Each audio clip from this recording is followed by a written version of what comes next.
I'm Louis, the least important son of Duke Edmond. 3 months ago, Duke hit me and I woke up in another world full of knights, empires, and ice giants, waking up in a completely different world, one with knights, massive empires, and terrifying ice giants. Sounds pretty cool, right? Not exactly. My father shipped me north to build up a frozen, empty wasteland near the border. That border is dangerous, freezing, and honestly, nobody expects me to survive. He tossed me some gold, some food, few nights, and basically said goodbye forever. I was freezing and rattling carried, feeling sorry for myself when something amazing happened. A voice popped into my head saying I had a daily intelligence system. Every day it gives me tips on where to find resources, warnings about danger, and even dirty secrets about people. The first messages started popping up immediately. Messages started rolling in instantly. Most were just juicy gossip of Prince killing the capital,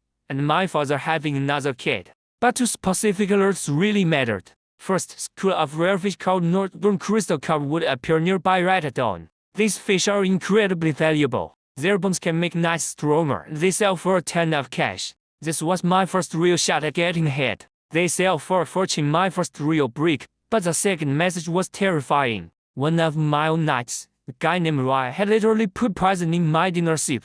A man my own family hired to protect him was trying to kill me before we even arrived. Without the system, I would have eaten that soup and been dead by tonight. But now I knew. I stepped out of the carriage, looked at the bubbling pot, saw the knights waiting for me to eat first, and smiled. I finally had an advantage in this cruel, frozen world. They waited for me to eat first while I smiled. I finally had an edge in this cruel world. I raised the soup to my lips, then stopped. I handed the bowl to Ryan and told him to drink it instead. His face went white. He started making excuses, saying the Lord should always eat first. I gave him a direct order. When he still refused, Captain Lambert and the other knights knew something was wrong. They surrounded Ryan and forced the bowl right toward him. Ryan panicked and tried to run, but they grabbed him and held him down. Everyone could see it now. The soup was definitely poisoned. I asked him who had sent him. He broke down and confessed it was my older brother, Benjamin. He wanted me dead so I couldn't compete for the family title. It was my brother, Benjamin. He wanted me dead to keep the family title. He promised Roy a promotion and a ticket south for killing me. Roy begged for mercy, crying that he was just following orders. Following orders, maybe, but I couldn't let a traitor live. I gave Captain Lambert the signal. One quick swing of his sword and it was over. The entire camp went dead silent after that. I could see it in their eyes. Everyone was terrified. It was over. The camp went silent. I saw the fear in their eyes. They weren't just scared of Roy's fate, they actually understood why he did it. None of them wanted to be here either. They understood Roy's choices because they didn't want to be here either. They were shaped north because their families didn't care about them, just like mine didn't care about me. So I decided to give them a choice. Their families didn't care, just like mine didn't care about me. So I gave them a real choice. I told them anyone who wanted to leave could go right now. I would even write a letter to protect them. Anyone who wants to leave can go right now. I will even write a letter of protection. But after tonight, desertion means death. Nobody moved. They knew going back home wasn't an option anymore. Then I spoke straight from my heart. Nobody moved. They knew going back wasn't safe either. I told them the truth. We were all just trash to people who thought we were worthless. But they were completely wrong about us. We were thrown away by people who thought we were nothing, but that wasn't true. They earned their place through real effort and real fights. The ones who sent us here are the real cowards, sitting comfortably inside their stone castles. I asked them to imagine what could happen if we actually made it. If we built something real in this frozen wasteland. I promised them that if we survive, I would share everything with them. Some of you could become barons, viscounts, maybe even powers. For a long moment, nobody said a word. Then Lambert dropped to one knee, hit his chest, and swore to follow me. One by one, the rest of them did the same. Standing in the cold, watching my knights kneel before me, I felt everything change. We weren't just a bunch of rejects anymore. We were a real team, and we were going to fight for our future together. The next morning, I could already see a difference in my nets. After that speech and a hot meal of clean chicken soup, they moved faster and with purpose. Some even started checking their gear without being told. The soup helped. They moved with purpose. Some checked gear while others started discussing serious plans for the north. It was a good start. But I knew words alone wouldn't hold them for long. I needed to give them something real to believe in. Thanks to my intelligence system, I knew exactly where to find it. I needed to give them something real. Thanks to my intelligence system, I led the entire group to a frozen river about 3 kilometers west. The knights looked at the thick ice and clearly thought I was crazy, catching fish under solid ice. No way. A few of them were definitely laughing behind my back. They thought I was crazy for trying to catch fish under solid ice. I heard their laughs. But Amber trusted me. He swung his hammer and smashed through. The others followed.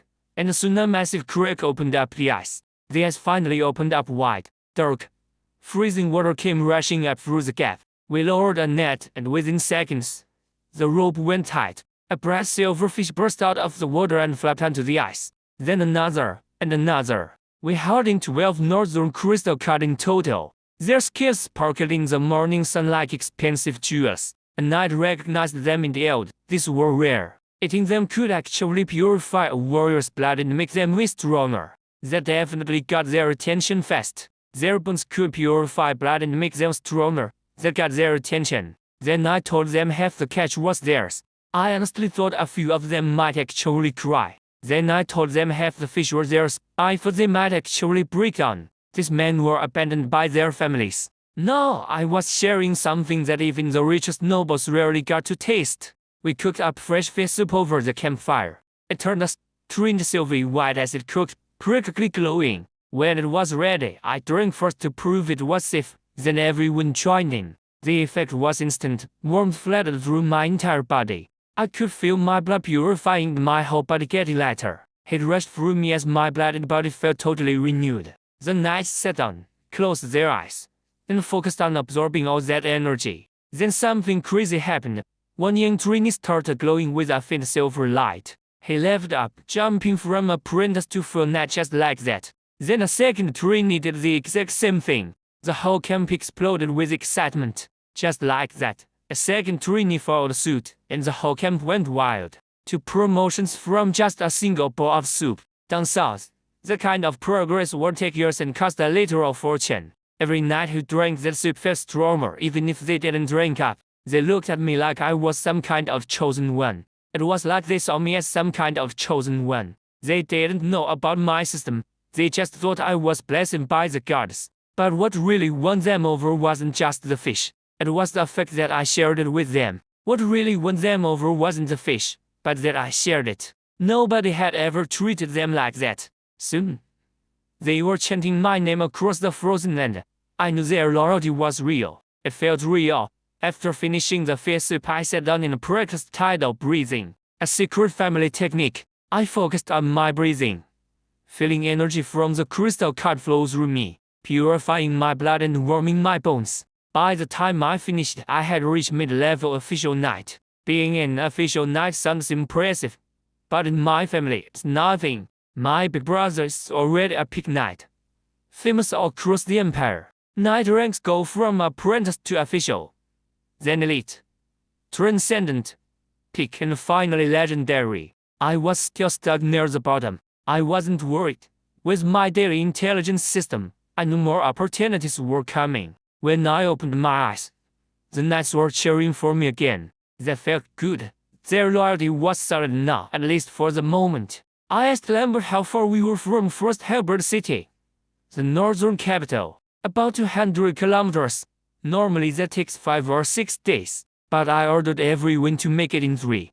It usually takes nearly a week, but I told them we needed to be there in 3. With their morale so high, I knew they could pull it off. The reason I was in such a huge rush, with their morale high, I knew they could pull it off. I was rushing because my system just dropped 3 new pieces of intel. First, in 3 days, a guy named Orr will show up at the city black market as a slave. He had the raw potential to become a top tier knight. That kind of talent is super rare. Top tier knights are the backbone of any kingdom. I couldn't let someone like that just slip away. Those elite knights are the backbone of any kingdom, so I couldn't let him slip away. Second, an alchemy apprentice named Silko would also show up there. He stole a secret formula from the Golden Essence Guild and was hiding as a slave to escape. Alchemists are basically chemists here. They can turn cheap materials into really valuable stuff. Even my powerful family only had 3 of them. Landing an apprentice would be a massive gain for me. My plan was simple: buy both of them at the slave market before anyone saw their true value.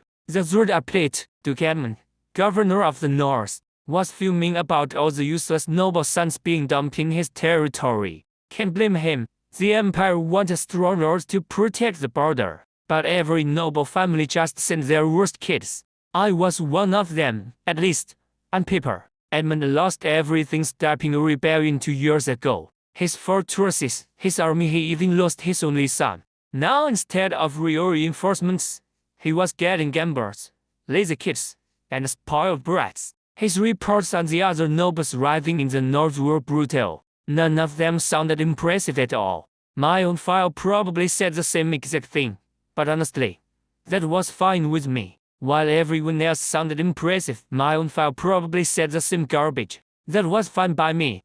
Let them underestimate me. While this all was a sixth son, I had a system feeding me secrets and unloyal knights by my side.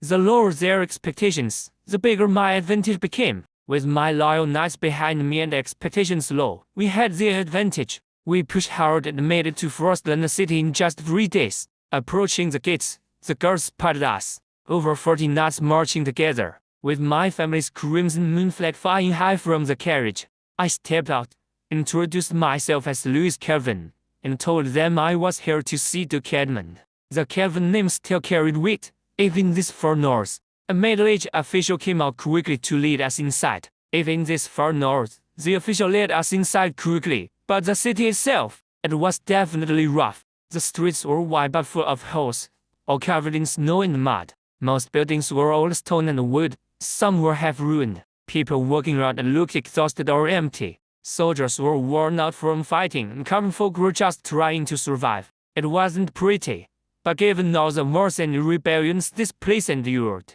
I was honestly surprised it was still standing. We were taken to the governor's office. No fancy decorations here, just a desk, some old bookshelves, and a military flag on the wall. Behind the desk sat Duke Edmond. A deep scar ran down his face.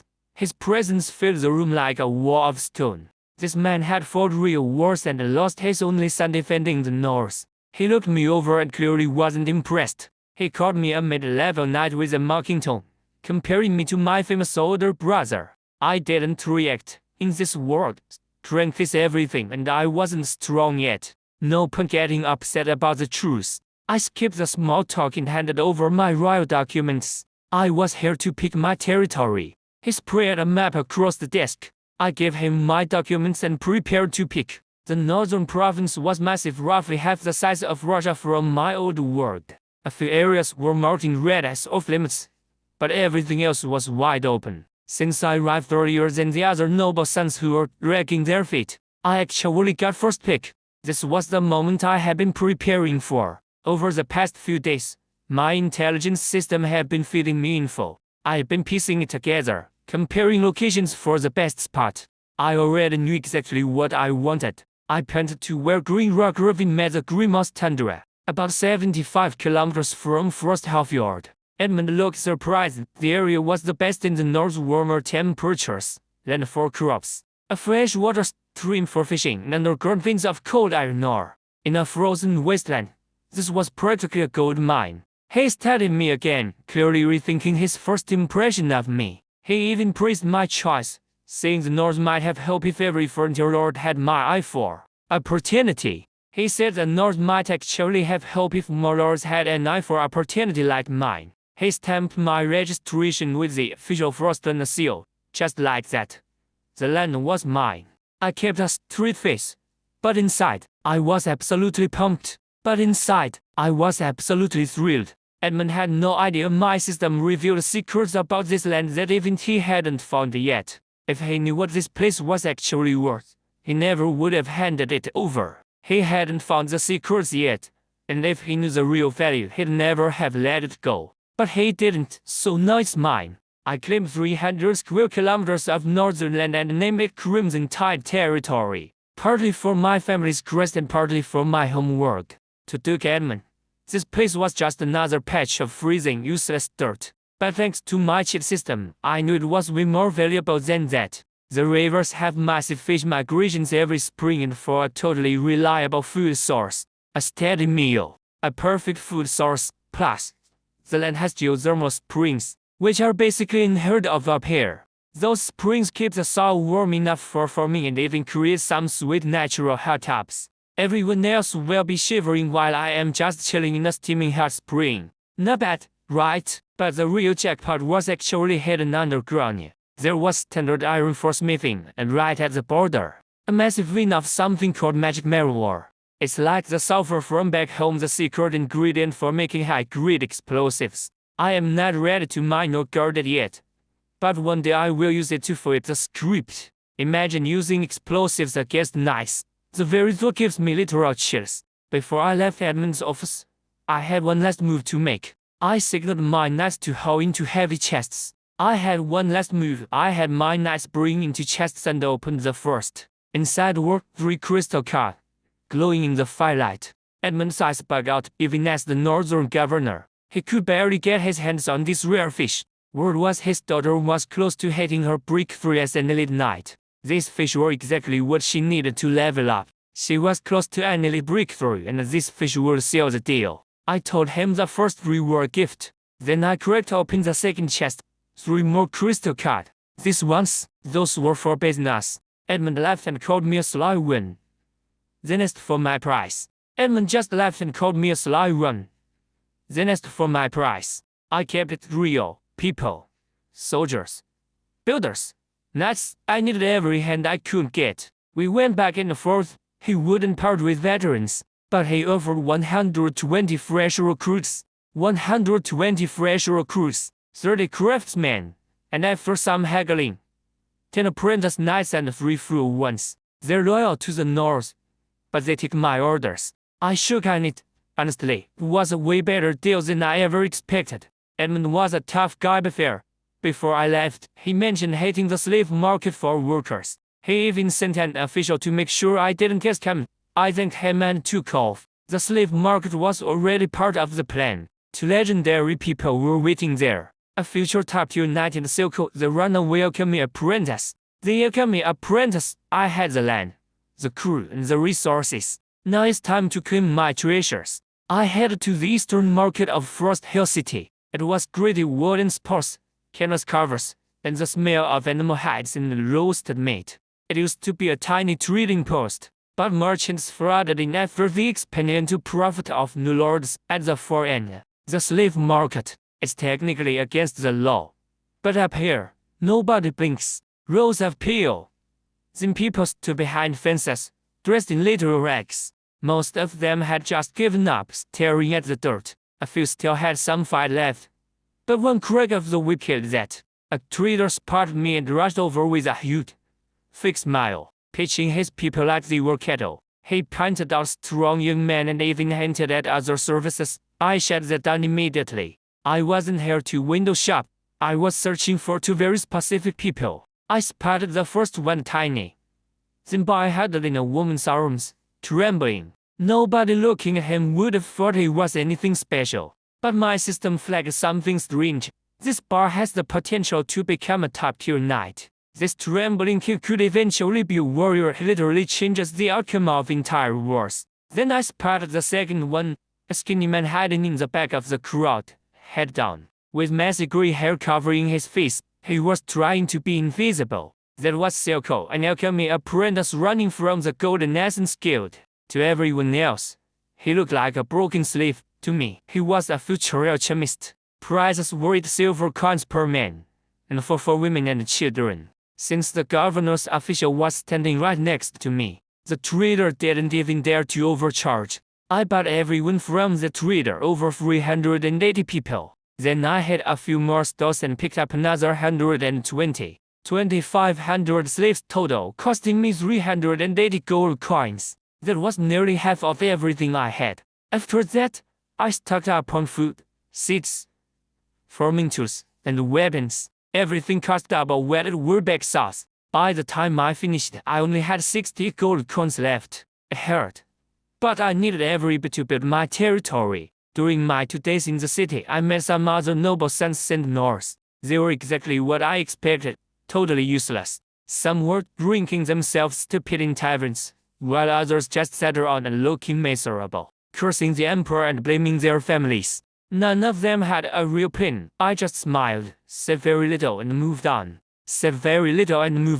They weren't my concern. The morning we left, I sat on my horse at the city gates, looking at the road ahead. Behind me stood nearly 1,000 people, my knights, soldiers, craftsmen, and slaves, all heading towards the southeastern border, toward Crimson Tide territory, my land. I gave the order and we marched. We set up camp along the road and cooked. We poured for everyone. The slaves lined up with wooden bowls, looking grateful just to have a warm meal. Most had spent their lives fighting over scraps, so even basic pork felt like a total luxury. My cook, George, kept worrying we would run out of food if I kept feeding everyone so generously. I told him to stop complaining and just cook. He didn't understand. I knew my territory had plenty of resources waiting for us. We would be fine. Then, my daily intelligence report came in. The first to message us weren't urgent. Some other frontier baron froze to death after drinking too much, and the governor's daughter reached elite knight status. Interesting, but not my problem. The third message made me tense up. 70 hungry ice wolves were hiding in the canyon ahead, waiting to ambush us. They had smelled our food and were planning to attack. I wasn't afraid. My knights were definitely strong enough, but if the wolves caught us off guard, we could lose people. So I called Lambert and sent scouting parties to check the canyon. They came back quickly with proof claw marks in the snow, the stink of wild animals, and tracks everywhere. The wolves were starving and getting desperate. I decided to turn their trap into ours. I ordered my men to set up wooden spike traps throughout the canyon and hide archers along the edges with bows ready. It worked perfectly. The wolves crept toward us through the snow, nearly invisible in their grey fur. But the moment the leaders hit our trap line, massive wooden spikes shot up and killed them instantly. The rest of the pack panicked. My archers let loose a storm of arrows, dropping wolf after wolf. Then Lambert led the knights in a charge. It was incredible. Knights leaping through the air, their weapons glowing with red battle energy, cutting through wolves like they were nothing. The whole fight was over fast. 70 wolves, all dead, and my side barely even had a scratch. The only tough moment was the Wolf King, a beast that stood its ground when the others ran. It lunged at Lambert with everything it had, but Lambert dodged and finished it with one strike. We collected the sparse 70 zip pelts, sharp fangs, and a huge pile of wolf meat. I told everyone to skin the wolves and share the meat as an extra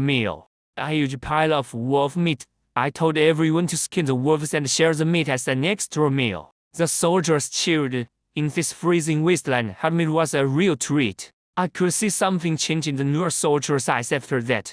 It wasn't just obedience anymore, it was real respect. I warned them about the danger, set a smart trap, won a clean victory, and then shared the rewards. That is how you earn loyalty, not just with words, but with results. After days of traveling, we finally arrived at Crimson Tide territory. My first look at the place wasn't exactly inspiring. It was flat, empty and dead, barely a blade of grass anywhere. One of the southern knights muttered about how poor it looked. I didn't argue. On the surface, he was right. But I knew better. My intelligence system had already told me what was hiding beneath this barren. And I got to work immediately. I ordered the men to set up camps, find river water, start cutting wood for buildings, and clear a training ground. The sounds of chopping and shouting broke the silence. For the first time, this dead end felt alive. Over the next few days, I explored every part of my territory on foot. At the southern edge, I found steam rising from the ground where the snow had melted. I crashed down and felt warmth coming from the earth. Geothermal vents, exactly where the system said they would be. In a frozen wasteland, underground heat is priceless. It could warm homes and help crops grow. Even better, I found natural hot springs nearby. I decided right then to build my manor next to them. while other frontier lords freeze in tents. I will be soaking in warm water. Not bad for an exiled lord. Next, I checked the river. The ice was starting to crack, and there were already a few birds catching small fish. It wasn't much yet, but my system promised this river would be full of fish once spring hit. A steady food supply. Everyone.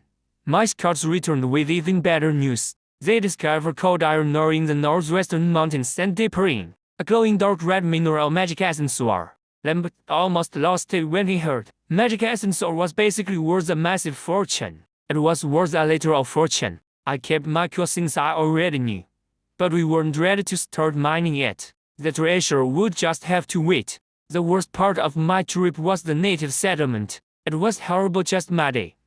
Foul-smelling grunt everywhere you looked. Crooked shacks looked like they would collapse at any second. Most people there were elderly, women, or children in rags that barely blocked the cold.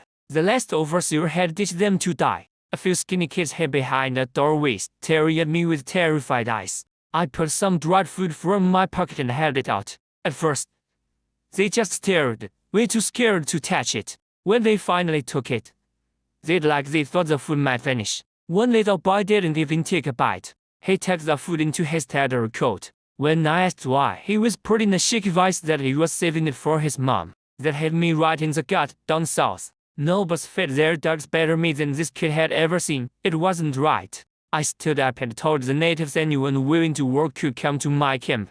I promised food and shelter. They just watched me with empty, doubtful eyes. They had been lied to too many times to trust anyone. But after seeing the kids eat, they finally nodded and agreed to come. They figured things couldn't get worse, and I was going to make sure they got a lot better. I stood on a small hill and looked out at the valley below. I picked a spot near a geothermal vent so the ground was warmer and the hill blocked the freezing wind. Plus, that ridge kept the worst of the freezing mountain near me. Perfect for building. Mike, my head craftsman, asked if we should start a castle. I told him houses for the people came first. When he asked where I would live, I told him I would stay with everyone else. He looked shocked, but I meant it. We were all in this together. I designed the homes myself, mixing local northern styles with the Viking houses I remembered from my old world. Each house was built about 1/3 below ground to trap heat. Was east wooden frames woven with willow branches and packed with mud, strong, warm, and fast to build. Mike was impressed. He thought I was some natural architect, but really, I just had knowledge from 2 different worlds in my head. Construction began immediately. Teams of 20 worked together, with 2 soldiers leading 18 slaves and refugees. The frozen ground was absolutely brutal. Every shovel struck sent a shock through your arms. I made sure to grab a shovel myself at the different work sites. I worked it for 10 minutes, chat with the crew, then moved to the next group. I wasn't trying to do their jobs, I just wanted them to see I wasn't above them. When even the Lord is sweating in the dirt, nobody has a reason to complain. I kept things simple as I walked around. The frame looks good. Pack the mud thicker or you'll freeze tonight. Almost finished. I'll send over some hot soup. Small things, but they mattered. Morale improved everywhere I went. In just a few days, the first set of houses was completely finished. They looked like small heads popping out of the snow, with roofs covered in thick grass and mud. Simple on the outside, but warm and dry inside. For the frozen north, these were the best homes anyone could ask for. With the settlement done, I decided it was time for a big celebration. I needed to win people's hearts, not just their stomachs. That night, we lit a massive bonfire in the open fields. Nearly 1,000 people gathered around the fire. Former slaves, northern natives, and wanderers we picked up, soldiers and knights too. Different backgrounds, but they all belonged to Crimson Tide territory now. I stood on a huge stone in front of the flames. I told them this celebration was to honor our very first homes together. I said this land was theirs now and they were the true masters. Nobody cheered, they just stared at me, totally confused. The word masters didn't mean nothing to people who were only told to work in the bay. Some of them probably thought the whole celebration was actually just a cover for some kind of punishment ceremony. That's how broken their trust was. I expected that reaction. Words alone weren't going to change anything. So I moved to the next part to rewards. I had Silco, my new steward and former alchemy apprentice, read out a list of names. These were the hardest workers and the most loyal people from the last few days, but when their names were called, they didn't exactly step forward with pride. They flinched, they trembled, some even tried to kneel and beg for mercy. In their work, being called out by Lord Menping nor death, they had no clue what was actually happening. The slaves whose names were called stepped forward, shaking with fear. They had no idea what was about to happen next. I kept it simple. I told them they worked hard to build our territory and would finally get what they deserved. Then I took their slave contracts from Silco and threw them into the bonfire. From today, you are no longer slaves, you are free people. For a second, nobody even breathed. Then the whole place just erupted. People screamed, cried, and fell to the ground. One man with a weathered face dropped to his knees and slammed his head against the frozen earth, so hard he bled. He called me a savior while a young woman covered her face and sobbed. An old man raised his trembling hands like he was praying. Freedom for people treated as property, their whole lives. That one word meant everything. The slaves who hadn't been called watched with wide, regretful eyes. They wished they'd worked harder, so I gave them a massive promise. I announced that every month, 10 slaves who truly helped the territory would earn their freedom. Work hard, and anyone can be free. You could even know that someday. The promise broke them completely. One by one, they dropped to their knees, shouting "Great Master" until thundering chorus echoed across the night sky. These people had been numb and broken for years, and now they were coming alive again because of hope. Even my knights stood there looking completely stunned. Some of the younger ones looked confused by how much power a simple promise carried. Standing on that stone, I could really feel the weight of it. I knew in my heart that slavery had to end, but freeing everyone at once was impossible. It would just lead to total chaos. A reward system just made more sense. Freeing people gradually kept everyone motivated while helping the territory grow at the same time. Honestly, free citizens and slaves here didn't live all that differently. Everyone's harvest went into a shared pool that I managed personally. Having those two levels gave people something to strive for. Then, I turned my attention toward my soldiers and my knights. I opened several wooden chests filled with thick leather armor and warm boots.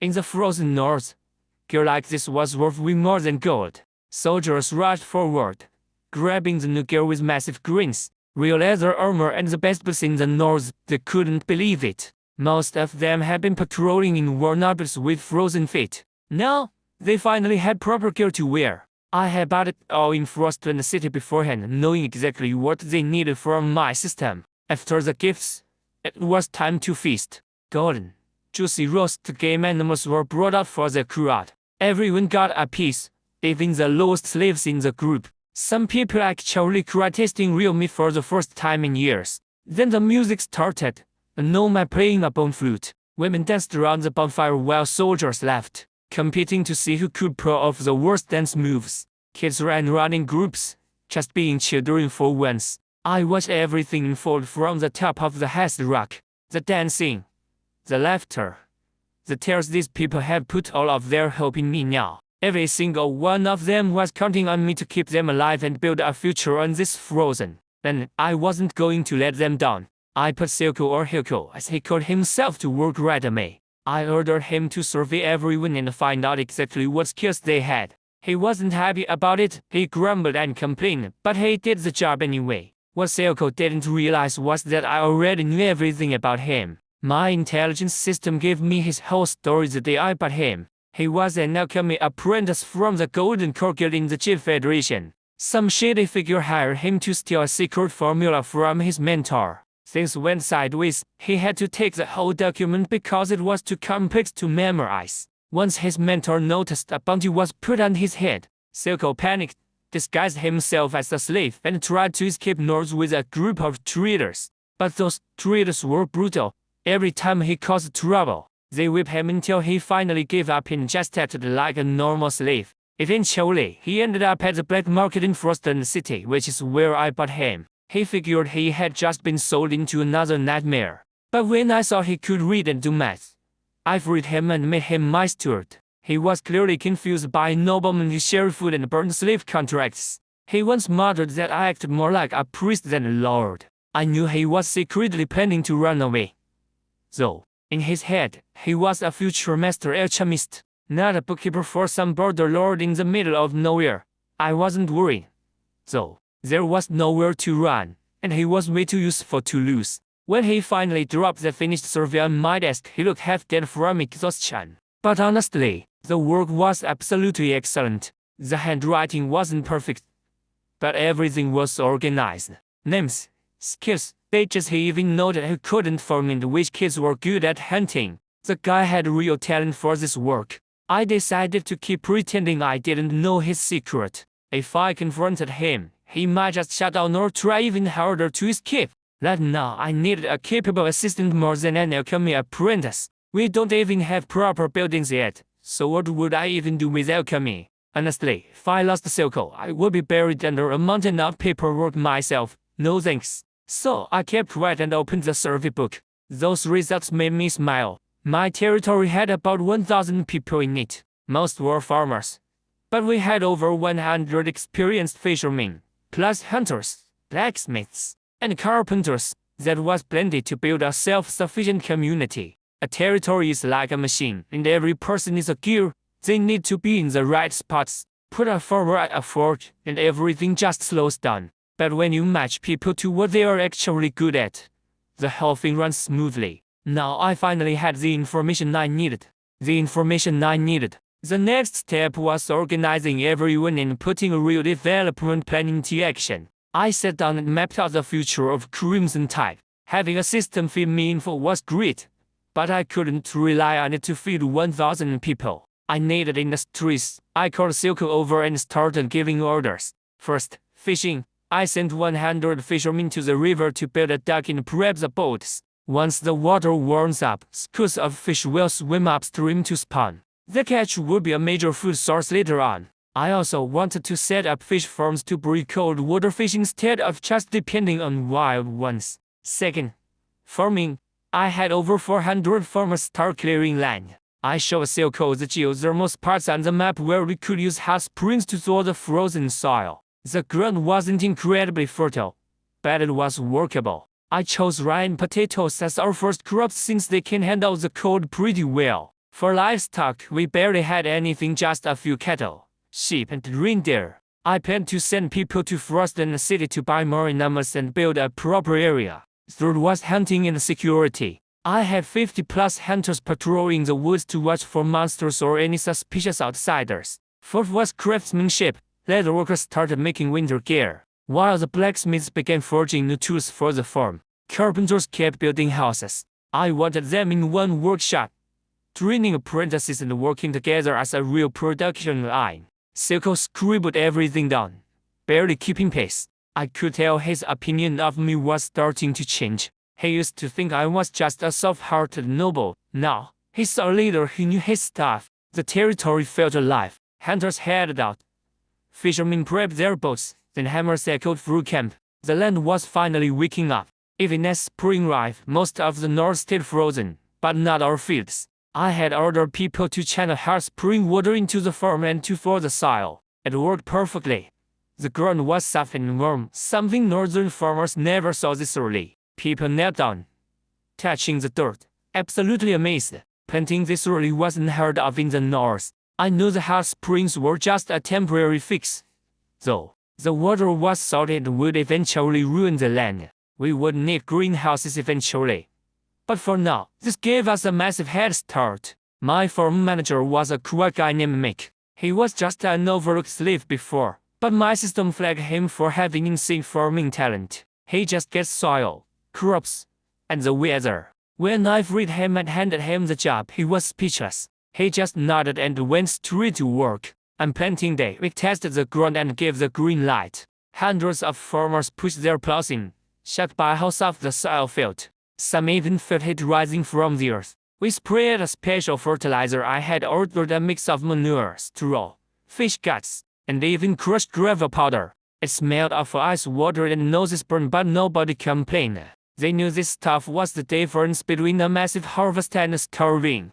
Mick said we could start planting in 4 days. Everything was moving. I left the fields because my system just flagged 3 urgent updates that needed my attention. My daily intel gave me 3 solid updates this time. First, the chieftain of the Cold Moon tribe, A powerful barbarian group raiding the empire for years was poisoned and died. The barbarian group had raided the empire for years, but now their leader was gone, poisoned to death. His tribe was collapsing into a civil war that could shake the region. Honestly, I was still too small to do anything about it. All I could do was grow stronger and prepare for the storm. Second, a pack of ice wolves was spotted at Blue Cliff with mostly pups. This was massive news. Adult Arctic wolves are impossible to tame, but pups raised from birth make loyal war enemies.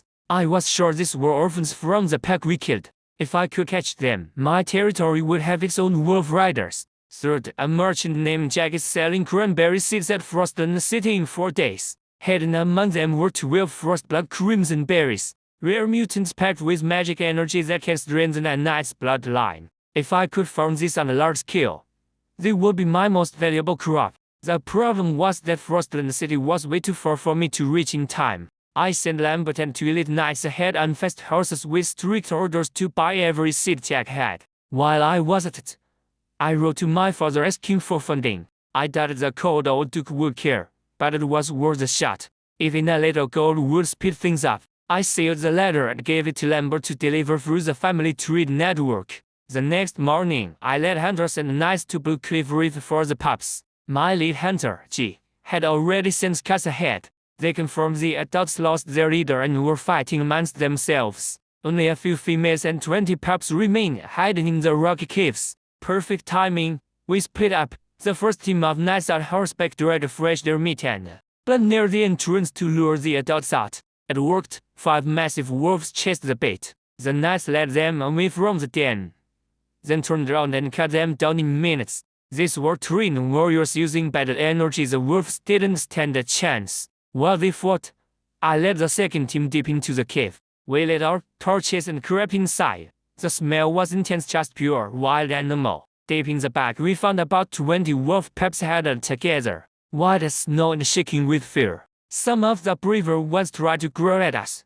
but they were so small it was more cute than scary. We put down meat-coated and calming herbs. A few hungry pups gave in first, and then the rest followed, pushing each other to get a bite. Within 2 minutes, the herbs kicked in. The pups started getting really drowsy and wobbly. I told the hunters to be gentle. These weren't just animals, they were the future werewolves of my territory. We needed them healthy and trusting.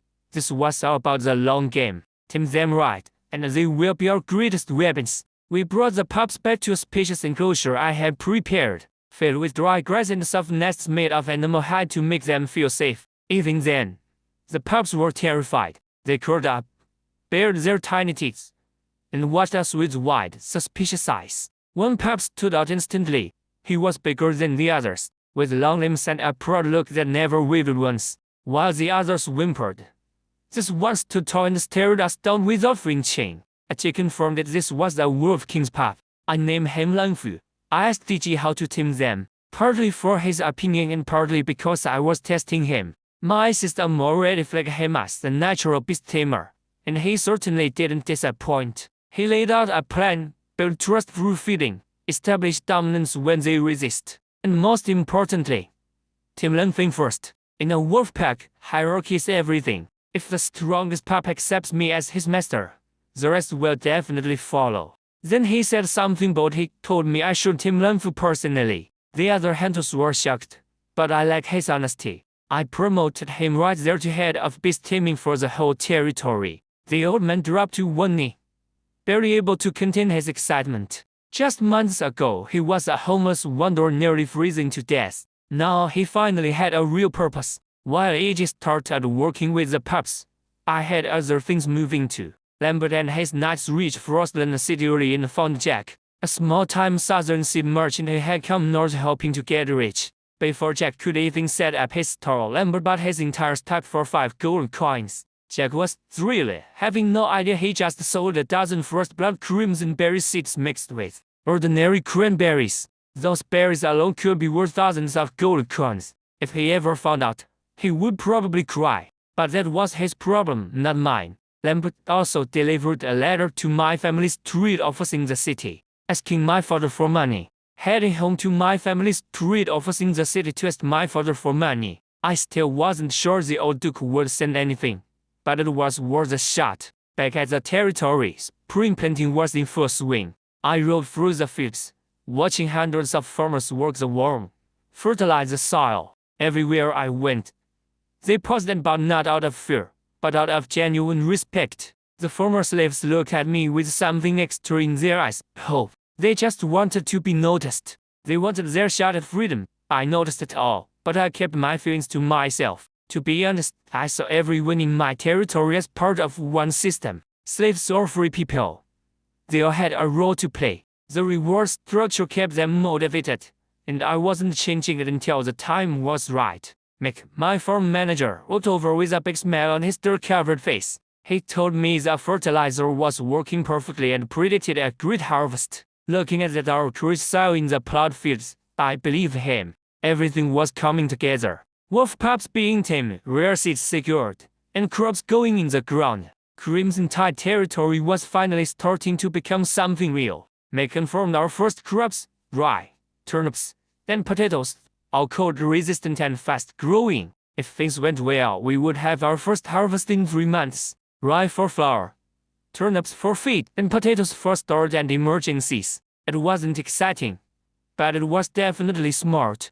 Potatoes for storage and emergencies. It wasn't exactly exciting, but it was smart. Once I figured out greenhouse farming, I would expand into more crops. For now, survival came first. Standing on the ridge, watching farmers work the dark soil, I felt something I hadn't since arriving here, real pride. This frozen wasteland was coming alive because of what we built. While my territory was growing, trouble was brewing nearby. My intelligence system had already alerted me that the Cold Moon tribe's chieftain had been poisoned.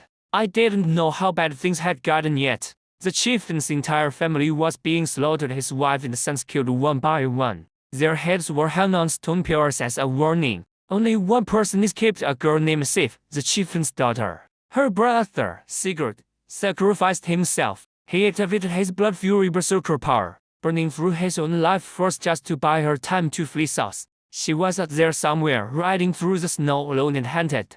I didn't know our paths would cross yet, but the system had a way of connecting things. Meanwhile, I had my own business to handle. The river on the west side of my territory was about to come alive. Every spring and autumn, fish swim upstream to spawn. The locals knew about it, but their methods were primitive, just poking fish with wooden spears or using small bamboo baskets. They caught barely enough to eat, but I changed that. Over the past 2 weeks, I put 100 fishermen to work building a real fishing operation. For our fishing operation, they hammered wooden sticks into the riverbank to build a dock. Carpenters led teams to construct boats. After 2 weeks, we had 10 fishing boats ready. Then, my intelligence system delivered the message I'd been waiting for. A large crew of fish will gather in the river tomorrow. I ordered every fisherman to the docks. The next morning, I looked out at 100 men lined up with nets and spears. I gave a short speech,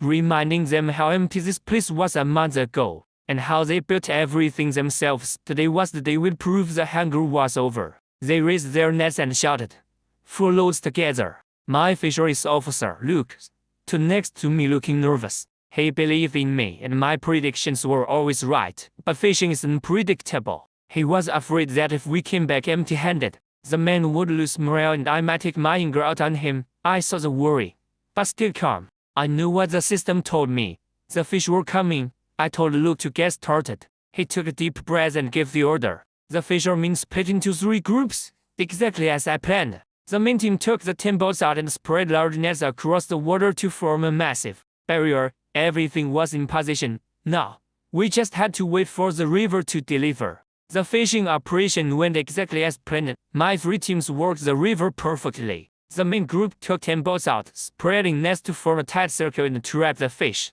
The second group cast smaller nets along the shore to catch fish near land. The third group of locals with spears and traps handled the rest, stabbing fish in the shallows. When the nets started filling, the river practically exploded. Huge, fat fish slammed against the nets, jumping out of the water with scales flashing. The fishermen pulled with everything they had, boats tilting under the weight. By the time the last net came in, every boat was packed with flapping fish. The final count was over 3,000. 3,000 fish.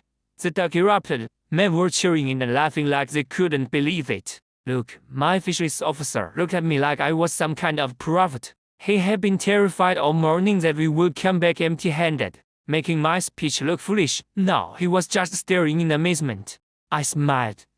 But I was already thinking ahead. A big catch means nothing if you waste it. First, I set rules for sustainability. Our nets needed a larger house so the young fish could escape and grow. I limited fishing hours and declared 1 day a week as a rest day. No fishing at all.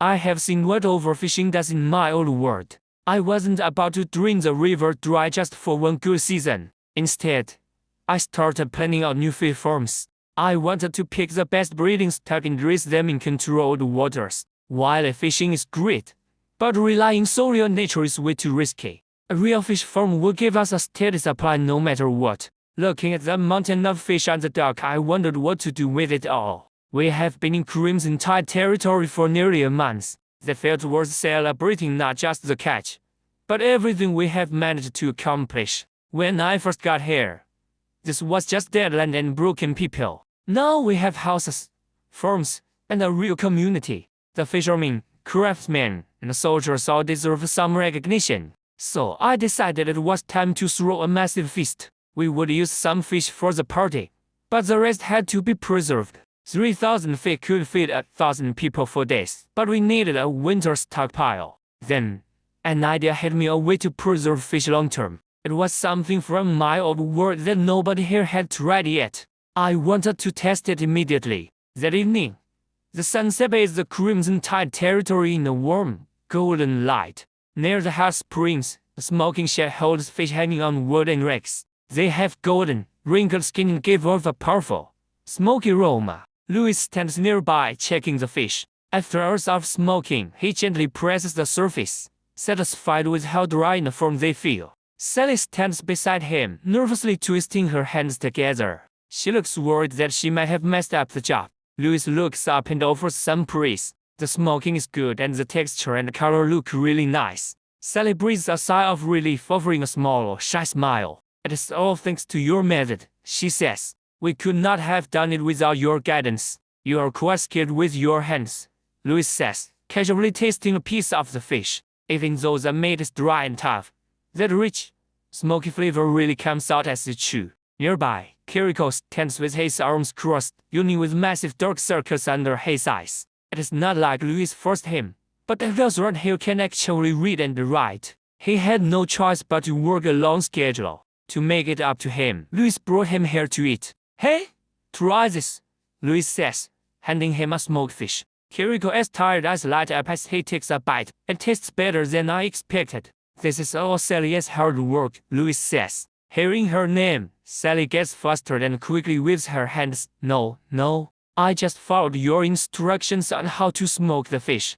I do not really know how to do this. Louis listens quietly, but his gaze stays fixed on the fish. This territory is in the cold north where food is always scarce. Fishing is vital, but when the rivers freeze in winter and spring, the catch vanishes. To avoid a famine, he had to find a way to preserve food for the winter. Louis thought of using geothermal heat to smoke the fish. Hot spring smoked fish. Kiriko could not believe his ears when he first heard the plan. This method removes more water than just drying, which extends the shelf life, Louis explains. Either way, it was definitely worth a shot. He chose Sally to lead the women in this first attempt. She was careful and skilled. Step 1 was preparing the fish. First, you got the fish but keep the skin on. The skin keeps the meat together during the smoking process and locks in all the delicious, smoky aroma. Next, salt the fish heavily for several hours or even a full day. This kills the fish's smell, keeps things fresh, and rolls out moisture to prep for the next stage. Step 2 was building smoking racks near the hot springs. They wove them together using branches, bamboo, and wild vines. They also added windproofing and insulation to the racks. This lets the hot spring steam penetrate the fish while keeping the heat trapped inside. Now for step 3, smoking. Geothermal energy can be unstable, so the smoking takes 2 or 3 days. If it is too hot, the fish gets hard, too cold, and it will not stay preserved. Every batch needs its timing and temperature carefully adjusted. It sounds complicated, But Sally's persistence has already led to some real success. Those fish hanging on the racks are our big hope for winter. Louis nods. We can scale this up now. A flash of surprise hits Sally's eyes. She and her team have worked incredibly hard for this over the last few days. In a world where only strength matters, women usually have a very low status. If they can handle the fish smoking, their status in the territory will skyrocket. She bites her lip and asks tentatively, "My lord, are you saying we will be in charge of smoking the fish? You have done a great job so far, haven't you?" Louis says, glancing at the racks. "As we expand, the experienced people will obviously be in charge." Sally's heart races as she clutches her apron, finally feeling a sense of real security. "Thank you, my lord," she says with a trembling voice. Louis smiles, saying he should be the one thanking her. Suddenly, Knight whispers that Lord Lambert has finally returned. Louis's eyes brighten. This is fantastic news. He rushes over to the residential area to meet the free man who just arrived. Lambert kneels and quietly reports that the mission is a success. Louis nods, looking satisfied. Lambert always knows how to get the job done. Lambert always makes me feel totally reassured. "Good work," he says deeply, glancing at the elite knights. They look exhausted from the journey, but not a single one of them is complaining. "We will hear the full report tomorrow," Louis says with a smile. "Get some rest tonight. At tomorrow's ceremony, you will all get the rewards you deserve." They bow and agree. "Leave the seats here and go get some sleep." The knights hand over the packages to a servant and head off to rest. Even elite knights get burned out after using battle energy to travel such long distances. Louis watches them go, then heads to his office while a servant carries the seats behind him. The seats sat neatly on the desk, the payoff of his latest deal. Louis waved a hand, dismissing the servant from the room. Once the door clicked shut, he walked to the desk. Using his information system to find the light ones, he carefully picked up a single seed to examine it. It was reddish brown and smooth, looking exactly like a normal cranberry seed. Without his system's help, he would have definitely mistaken it for something common and boring. But this was no ordinary fruit. This was a frostblood crimson berry, a magical specialty brought all the way from the frozen northern lands. Eating this boosts a knight's strength and battle energy. If he could grow them here, they would become the star product of his red tide territory.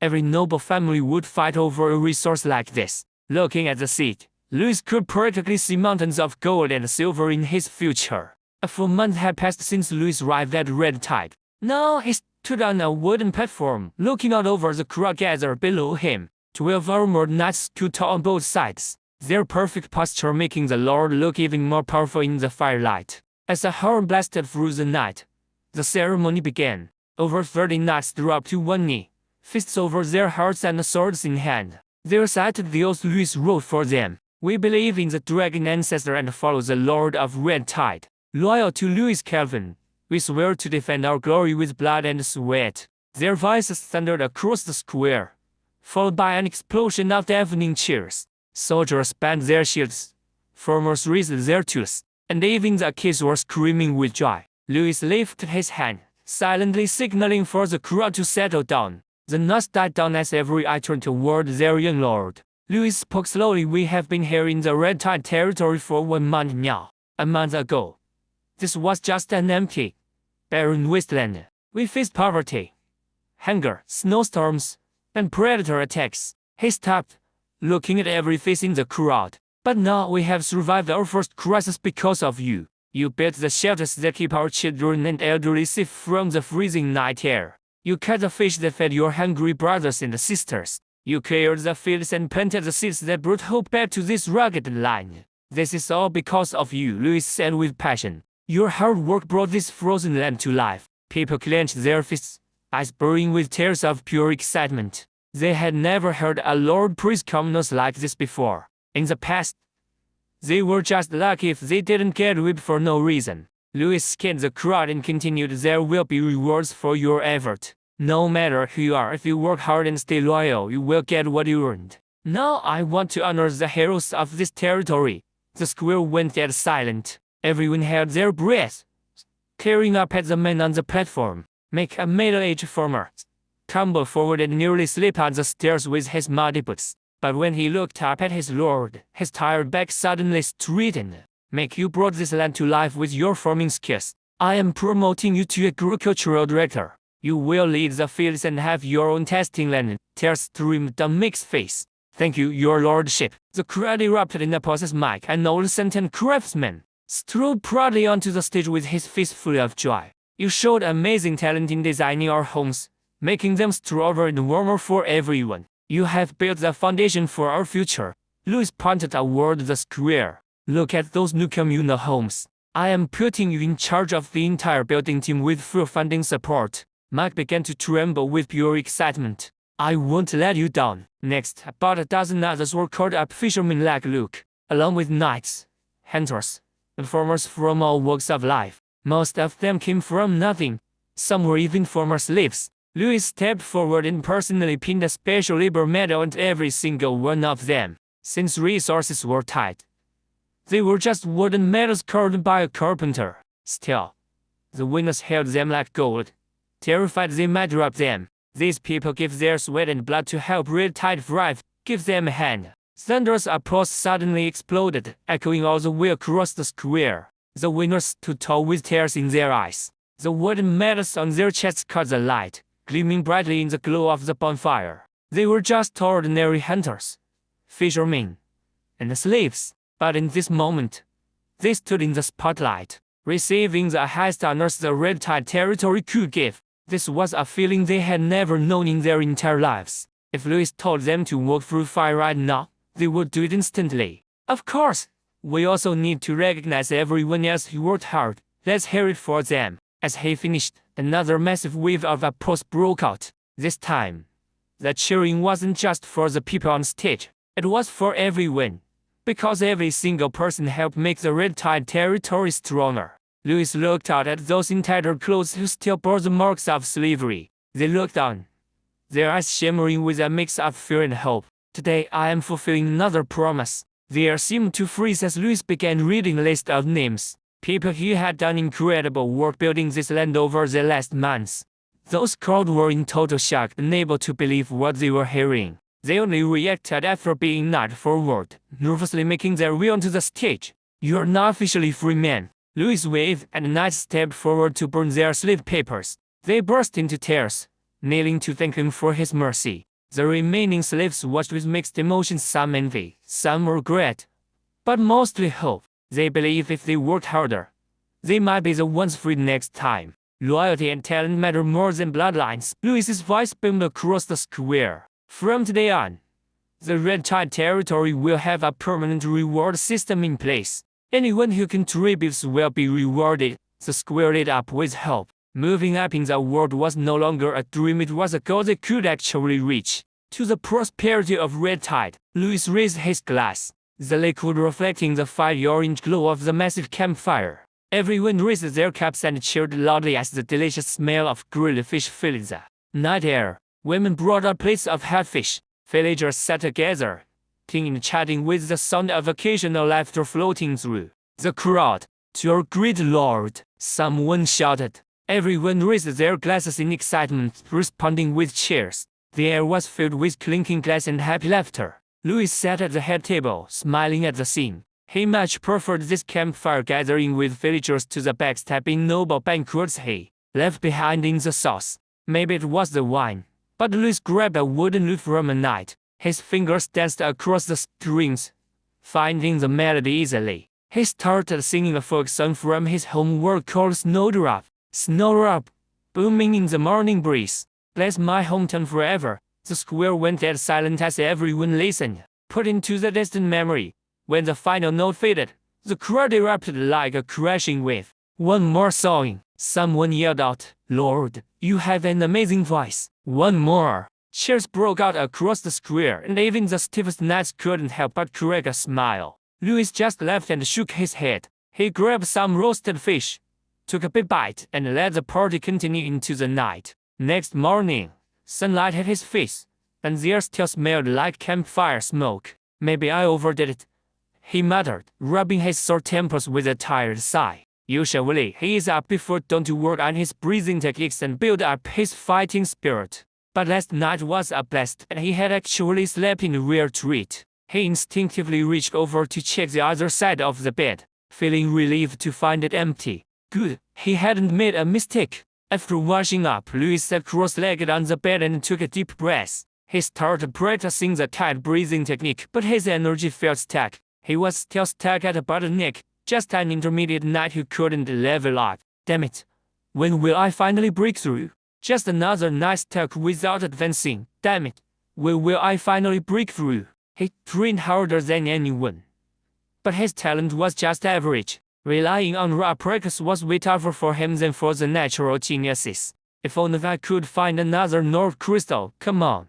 Use the system. Give me a boost. He sighed and opened his information system to check the daily news. Item 1. After the party, the former officer, Mick, proposed to Tanya and she said yes. Item 2. The young wolf, Coldwind, beat every pup in the Red Tide pack to become their king. Item 3. Princess Sif of the Cold Moon tribe fled here and fainted in the wild. She is said to be eaten by frost bears at 5 p.m. today. Louis raised an eyebrow. Wait, Mick, that old guy actually popped a question. That farm officer spends every waking second in the dirt, trying to improve the harvests. I never expected him to pull off a move like that. He remembered Tanya. She is an indigenous widow in her early 30s with 3 kids. A tough, hard-working woman. I am shocked Mick actually won her over. Well, good for him. Guess the population in Red Tide is about to grow again. He smiled, genuinely happy for his friend. As for the second news brief, was exactly what he expected. Coldwind didn't let him down. The wolf stood out and claimed his spot as king. Louis had a good feeling about him from the start. The wolf has a natural royal vibe. Between his size and the look in his eyes, he is just on another level compared to the other Arctic pups. Taking over the pack was inevitable. Nice work.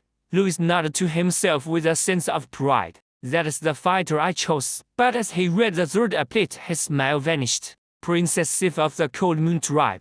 She ran away to Red Tide territory. This made Louis feel a bit on edge. He had been tracking the Cold Moon tribe ever since their old chief died. The whole place had fallen into total chaos. The chief's family was wiped out. The elders lost control, and the leaders are all fighting for power. If I had to sum it up, the Cold Moon tribe is a complete disaster right now. Even so, Louis didn't expect the little princess to flee all the way to Red Tide and pass out. Even worse, the system says she will be eaten by a frost white bear at 5 p.m. today. What a mess. Louis rubbed his forehead.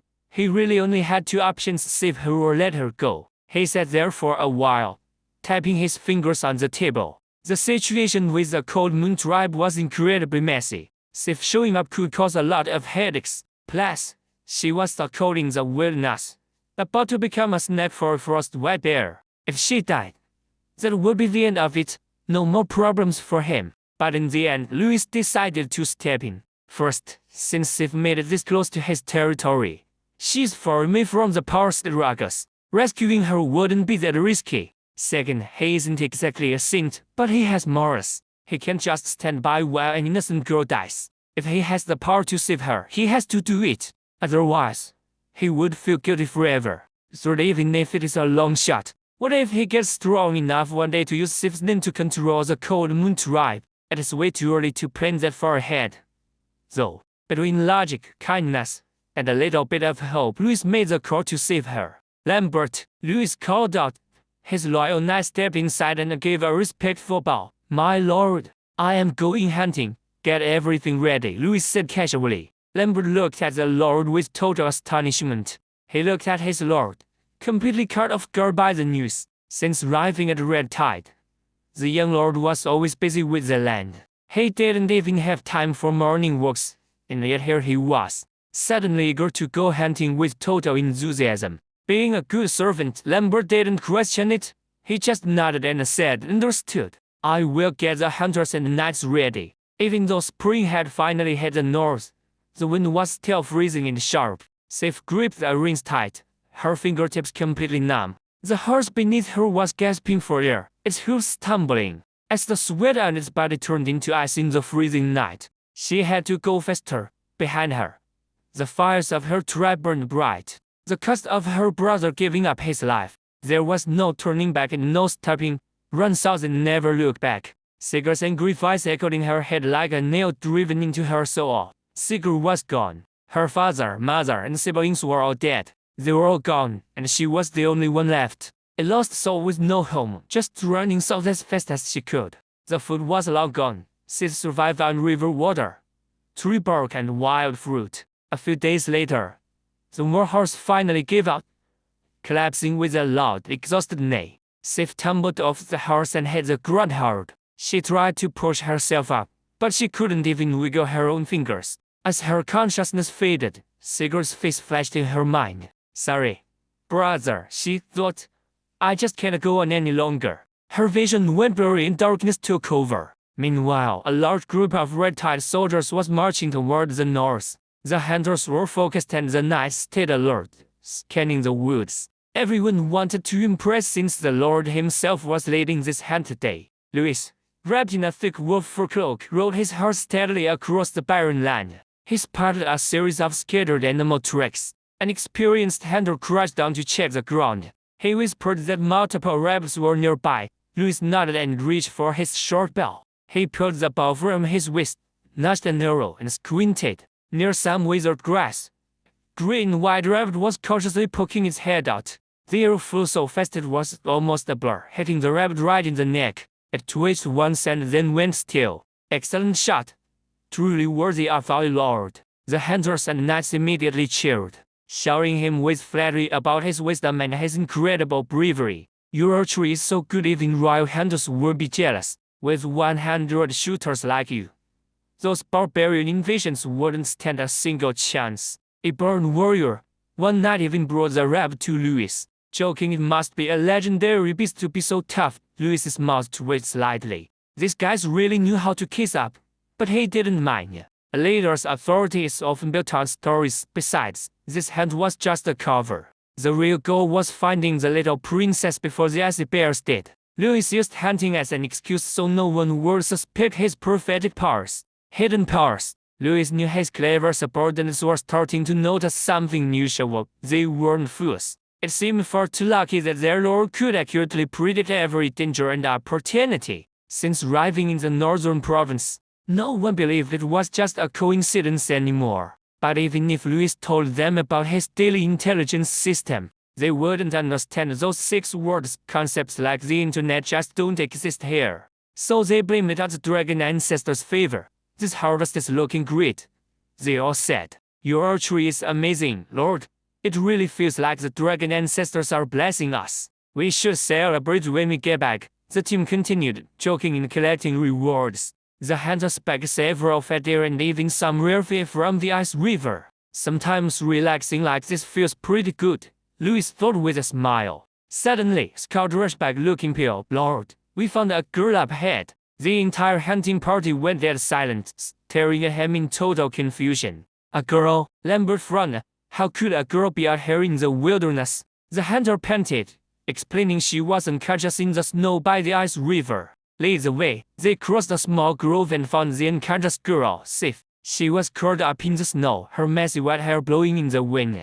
Her fur coat was thawed and torn, leaving her purple, frozen skin exposed to the air. Recent wounds showed the hardships she faced. Even while passed out, her face had a stubborn, strong look, not weak at all. A hunter leaned over to check her out, his face turning pale. My lord, she's from the northern tribe. Another pointed at her belt. Specifically, the Cold Moon tribe. The knights exchanged nervous glances. The Cold Moon tribe was a major enemy of the northern province.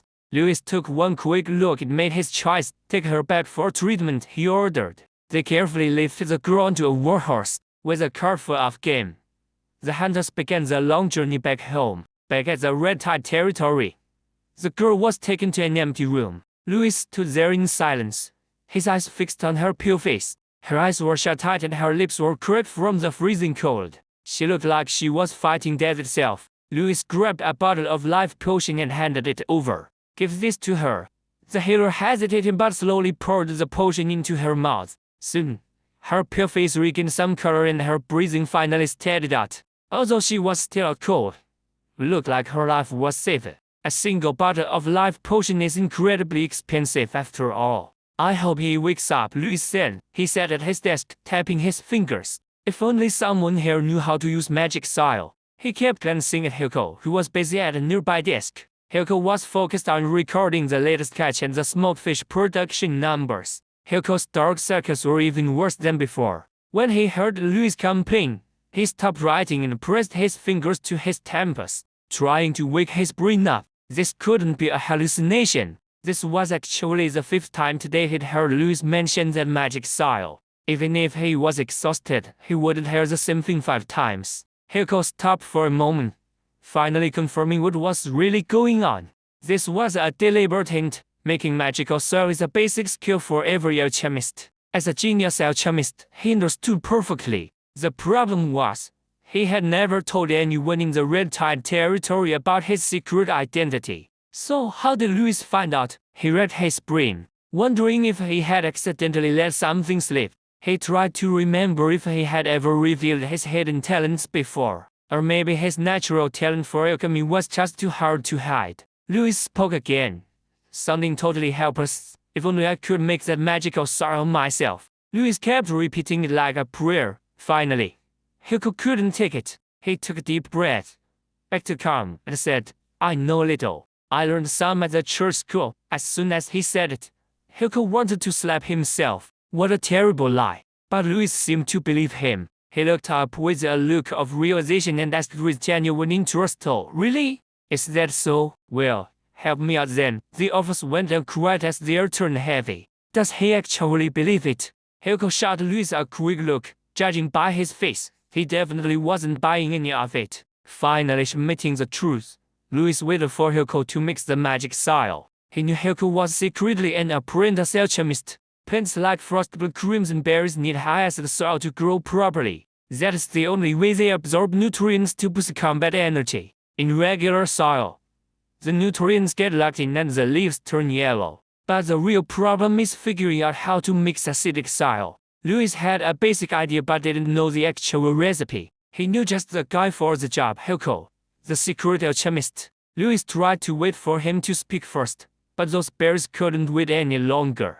Today, he finally had to reveal his secret. Silence filled the room as the fireplace crackled. Hilko stared at his ledger on the table, weighing the pros and cons of helping. He finally sighed, giving in to his fate. Fine.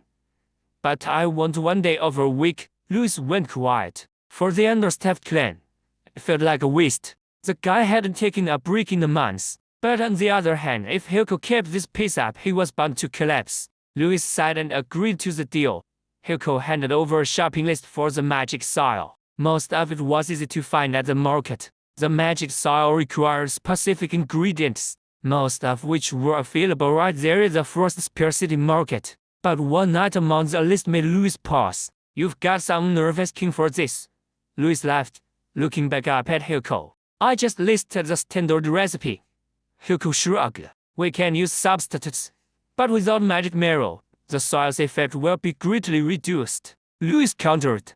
Hilko just shrugged and stayed quiet. Louis rubbed his forehead. That magic marrow was definitely going to cost a fortune. The Red Tide clan actually had a supply in the northwest mining area, but getting it out was going to be tricky. Extracting it wasn't the hard part. They could just hack at the veins with iron pickaxes to get what they needed. The real issue was elsewhere. Scouts reported frost giants wandering near the mines all spring. Those things are some of the most troublesome monsters you will find in the north. They live in the deep cold and have skin as hard as ice. Normal weapons barely scratch them. They even control freezing air to create deadly storms. Louis hadn't dealt with them yet because the Red Tide clan was busy focusing on farming. They just didn't have time to worry about the mines. On the other hand, the mining area was far from the village, so the giants weren't an immediate threat. Plus, they didn't know enough to risk an attack. So he just sent a few knights to keep an eye on things and gather intel. But now,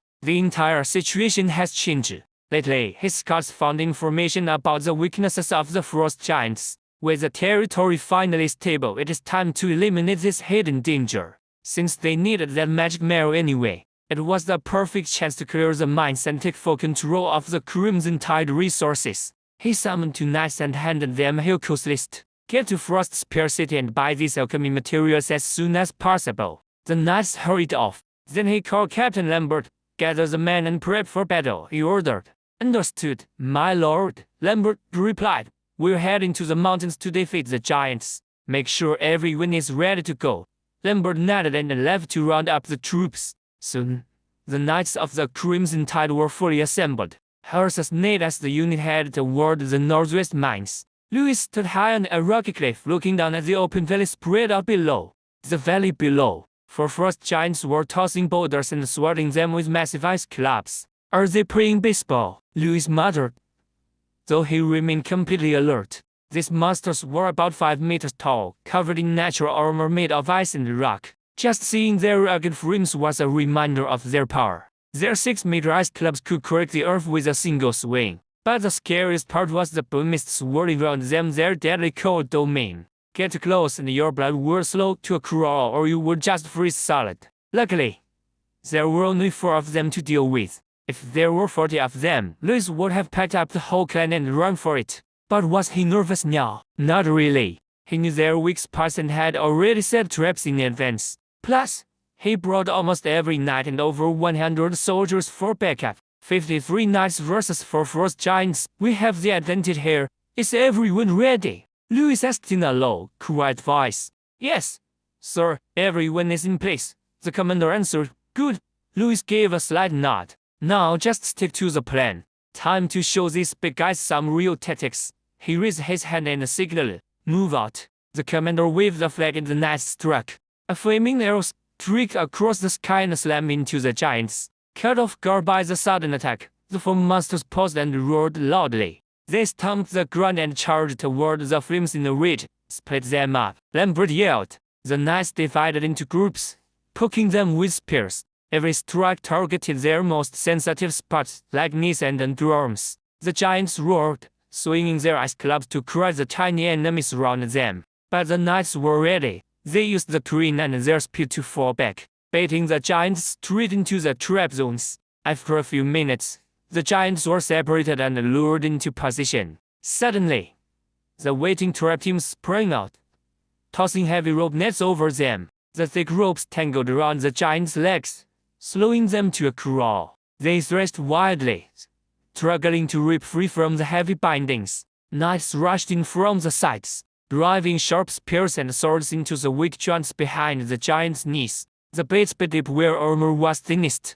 Spears jabbed the giants in the knees, piercing cold flesh where that ice armor was thinnest. Every strike made the giants roar and stagger back in agony. Retreat! Move! The warriors scrambled in every direction, keeping their distance so the monsters couldn't find an opening to land a counterattack. The giant let out a pin howl and dropped to one knee, its movement slowing down. Nearby, hidden soldiers hurled torches with everything they had, watching flames lick against the thick frost plating. Soon the freezing ore faded and the ice armor started cracking from the heat. Archers seized the moment, launching flaming arrows through the dark sky, aiming right for the massive beast's face. Arrows found their mark, hitting eyes and cheeks where flames scorched skin. With a roar, the giant clutched its face and started thrashing around in total agony. Knights, ready up, aim for the heart and throat. Their fighting spirit ignited, burning bright red on their swords and spears. They spurred their horses forward like jagged red blades, aiming straight for the kill now.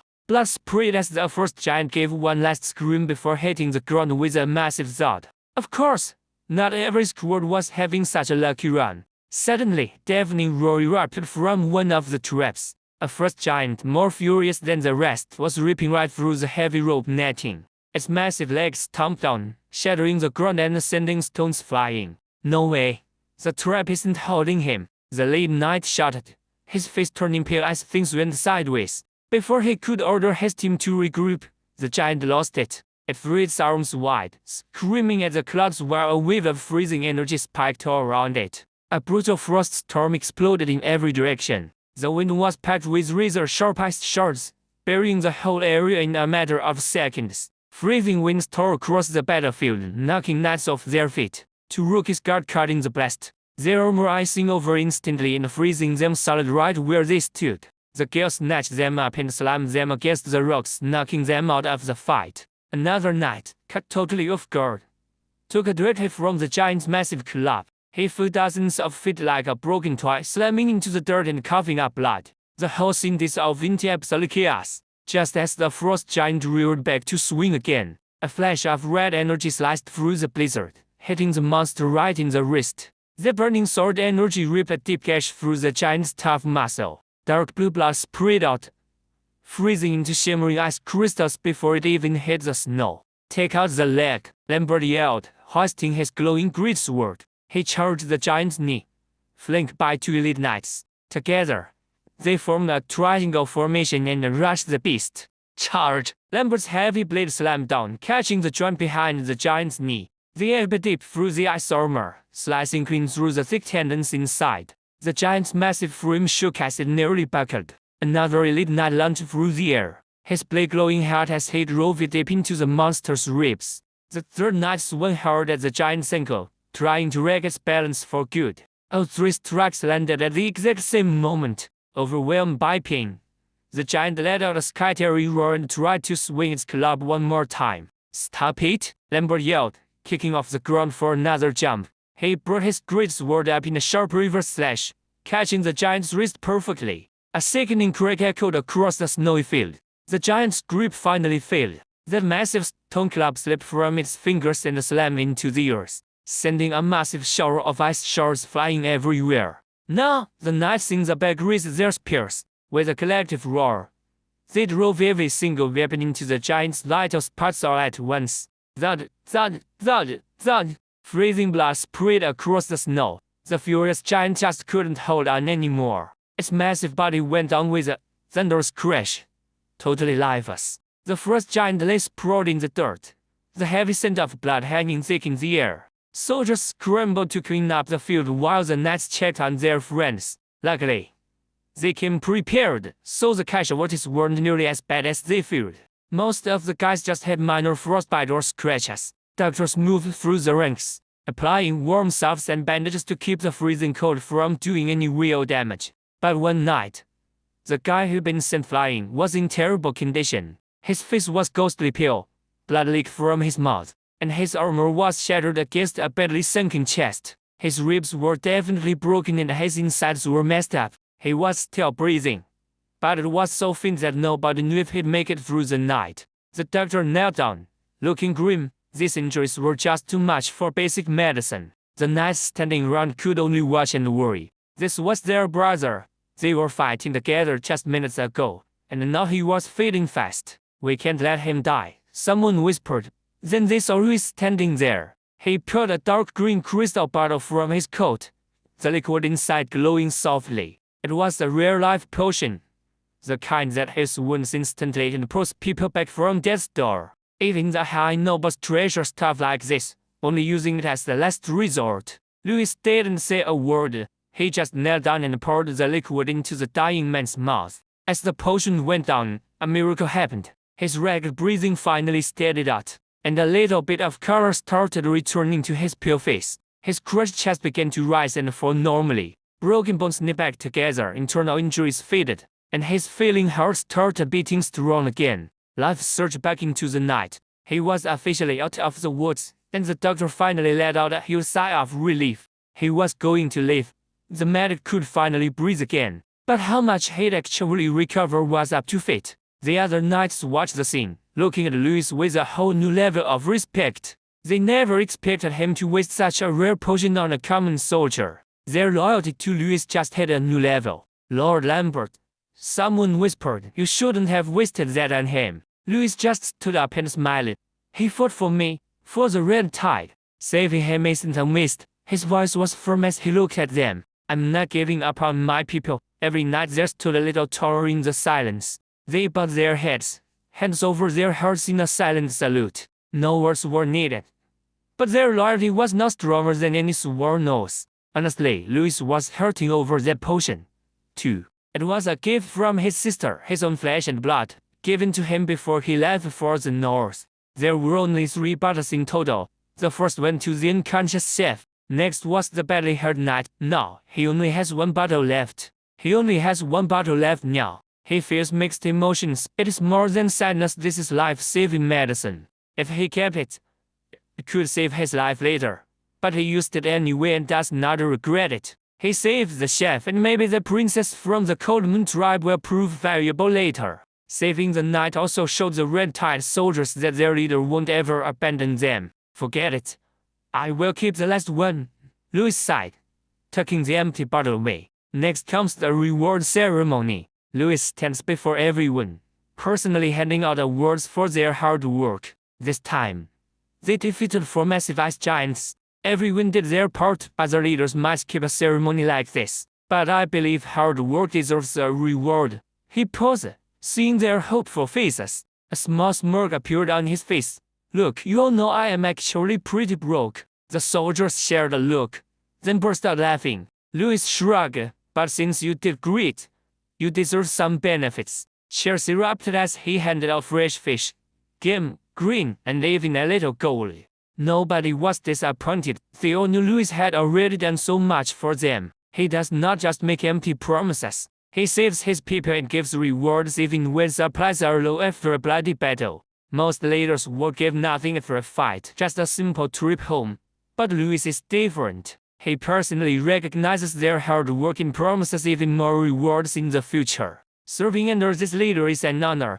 May the dragon ancestor bless the Red Tide territory. Every soldier accepted their reward without complaint. Feeling truly grateful, they took their modest rewards with satisfied smiles. As for those giant corpses, well, that was going to be a problem. Food was scarce in the north, so every bit of meat was precious. Usually, prey was skinned and the meat was smoked or dried to save it. But frost giants looked too human. Louis looked at the massive bodies with some hesitation. Even though supplies were tight, they did not need to eat that. Do not eat them. Just bring all the bodies back for processing, he ordered decisively. The knights agreed. Their lord always followed his principles, but leaving the bodies behind felt like a waste. These giant bodies were full of cold energy and rich nutrients. Since we cannot eat them, let us find another way to make good use of them. We will use them for fertilizer. Lambert was surprised, then nodded. That was a good idea. Giant blood and flesh were full of magic. With the right processing, could really fix the pursuit in Red Tide territory. Take them to Mike the farm steward. The soldiers began clearing the area, dragging the giant bodies onto wooden frames and hauling them back home. As the frost giants were moved, the smell of blood finally started to fade from the battlefield. But for Louis, the real goal of this whole operation was just beginning. Mining magic marrow is essential for explosive alchemy and it is incredibly rare. Even in the whole Iron Blood Empire, these deposits were almost impossible to find. Luckily, they were buried so deep that no one had ever discovered them until now. If it were not for his daily intelligence reports, Louis would have never been able to find their exact location. Knights stood guard while villagers with iron picks and protective gear entered the mining area. Shovels hit broken stone with a sharp clang as they carefully began to dig. Finally, a corner of the deep purple crystal appeared under the mineral layer. It gave off a faint glow, radiating a mysterious kind of energy. Just take a small sample for now to test Hilco's formula, keep the rest sealed. Louis was in no hurry to start a huge operation. This job required skilled workers, reinforced tunnels, and alchemy techniques. It was not something he could do alone. He had already mentioned these needs in a letter to his father. If his father sent experts, that would be perfect. If not, Louis would have to go out and find some experienced craftsmen on his own. Spring sunshine hit the farmland as a gentle breeze carried the scent of new buds. Louis stood on a high ridge, looking down as the land finally came back to life. Just weeks ago, this was a barren field. Now, black wheat and potato shoots were picking out and young turnips swayed gently in the wind. This year's harvest looks promising, he thought with a smile. Suddenly, he heard hurried footsteps coming from a distance. Meg ran over, looking nervous. Even though he was engaged now, he still had not formally told the Lord the news. As a former slave, Meg was still a little afraid of his master. Even as a free man, he felt like he needed permission for major life decisions. What if Louis said no? These thoughts swirled in his head, making his steps feel much heavier than usual. Before he could even speak, Louis smiled and yelled, "Mick, congratulations on your proposal." Mick froze. He had not said a word yet. How did the Lord know? Total shock and disbelief started swirling in his heart. He almost dropped to his knees, but a firm hand caught him. Louis frowned.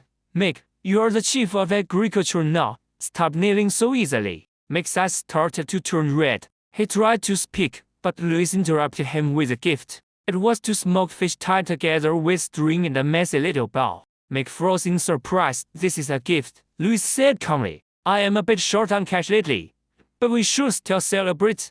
Mick's lips began to tremble. Finally, he could not hold back any longer and tears fell down his face. He never imagined he would get such a beautiful blessing from the Lord. He figured he'd have to beg for the Lord's okay, maybe get yelled at or pay some steep price. Don't cry, Louis said, patting Mike on the shoulder. Isn't this our win? Mike sniffed and nodded, trying to keep it together. All right, settle down. I have something big to discuss. Hearing that, Mike took a deep breath, wiped his face, and stood tall. Just tell me what to do. Louis tilted his head, pointing behind him. Mike looked back instinctively, his eyes going wide as he let out a sharp gasp. Four massive bodies lay near the fields. They were hacked into pieces, their frost-covered skin starting to melt and show dark blue flesh. Underneath, they're huge. Mike swallowed hard, struggling to find his voice. Don't be so stunned, Louis said with a grin. I want you to turn these bodies into fertilizer.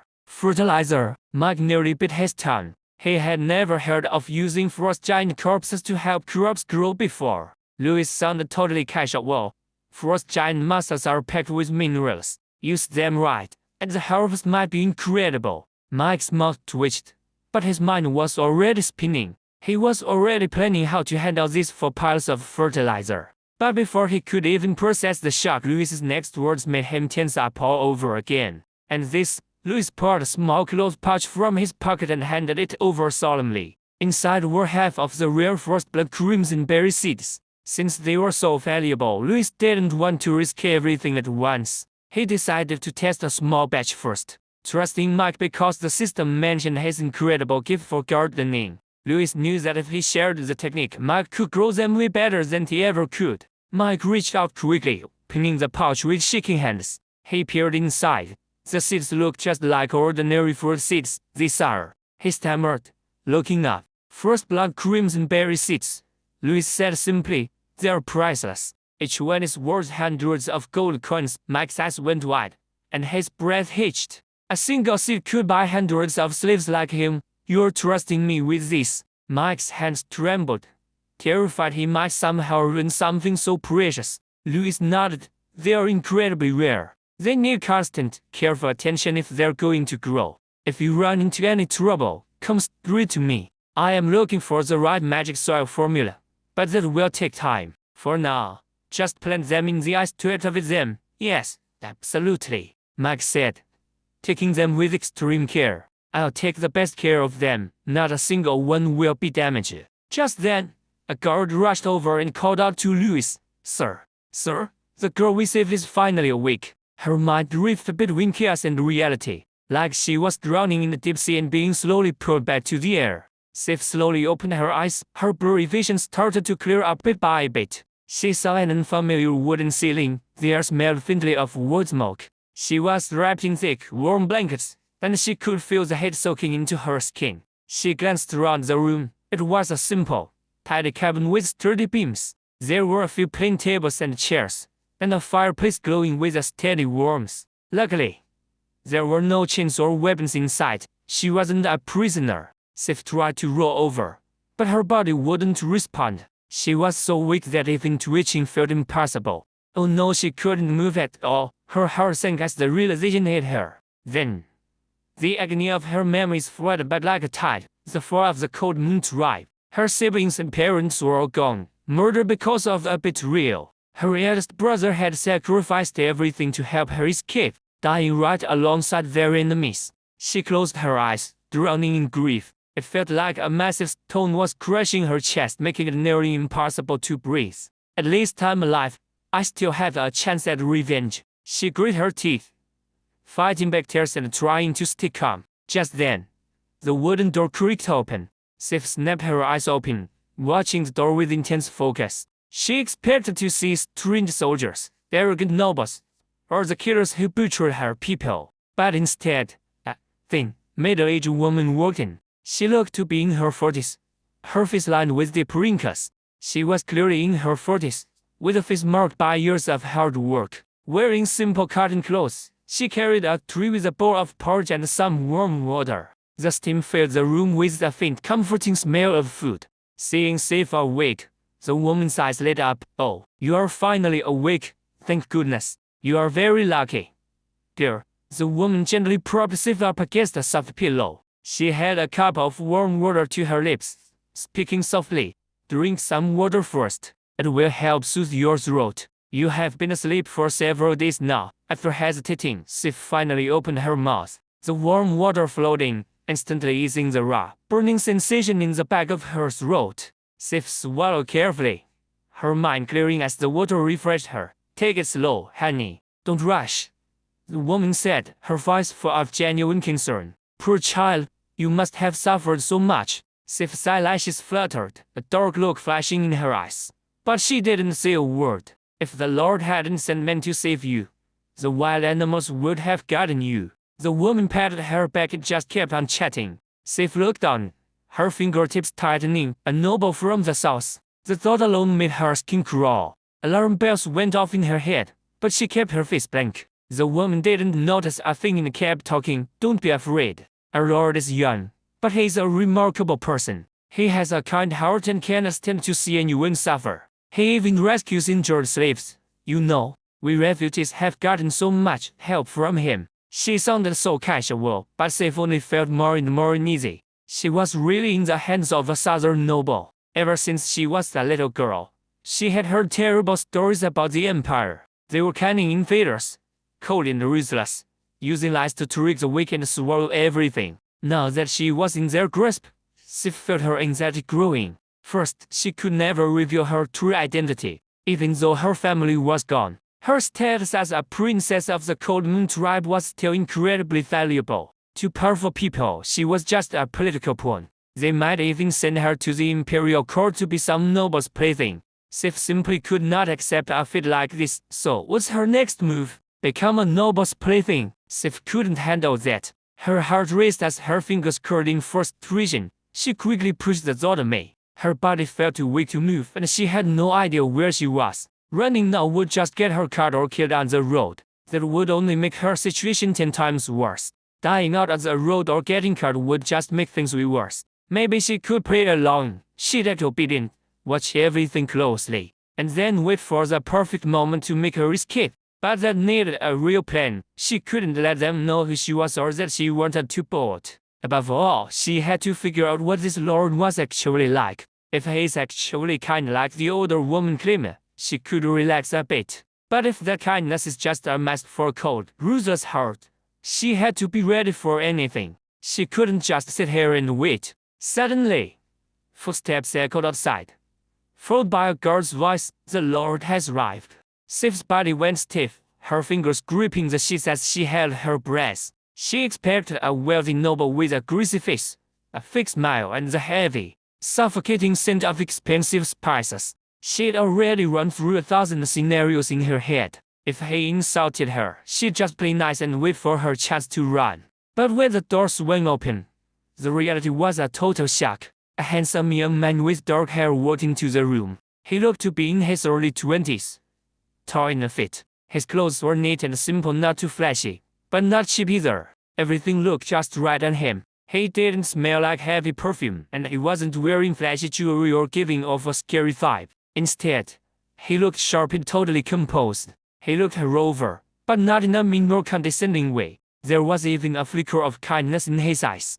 There was actually a hint of kindness in his eyes. Sif was stunned. Was this guy really a noble from the Iron Blood Empire? This went against everything she'd been taught growing up. She always figured Empire nobles were either greedy drunks or heartless killers. In her mind, they were arrogant monsters who treated the northern tribes like animals. But this young man didn't seem like that at all. She quickly brought herself together, warning bells ringing in her head. She couldn't let a pretty face fool her. This guy might just be better at hiding his true self than the other barbarians. He looked clean and acted polite.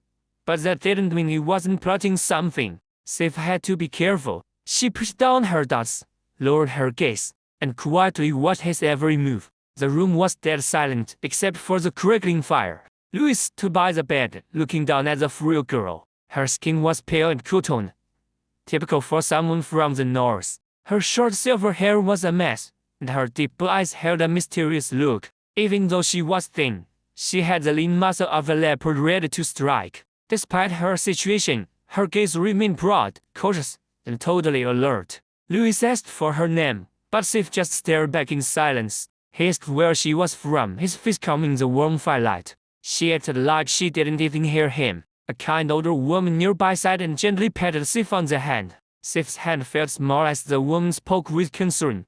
Poor child, don't be scared. We're good people. The Lord saved you and won't hurt you. Still, Sif's mind was racing. She knew lying about who she was could get her exposed fast. Avoiding the question would only make him suspicious. The best thing she could think of was to act clueless and pretend she didn't know a thing. She didn't want to blow her cover, so she just stayed quiet. Surprisingly, the man was way more understanding than she ever expected him to be. Louis acted like he was thinking it over. After a moment, he looked at her and said softly, "Maybe you've lost your memory." Sif was shocked. She didn't expect him to just hand her an excuse like that. She looked down, not confirming or denying anything, just letting him believe it.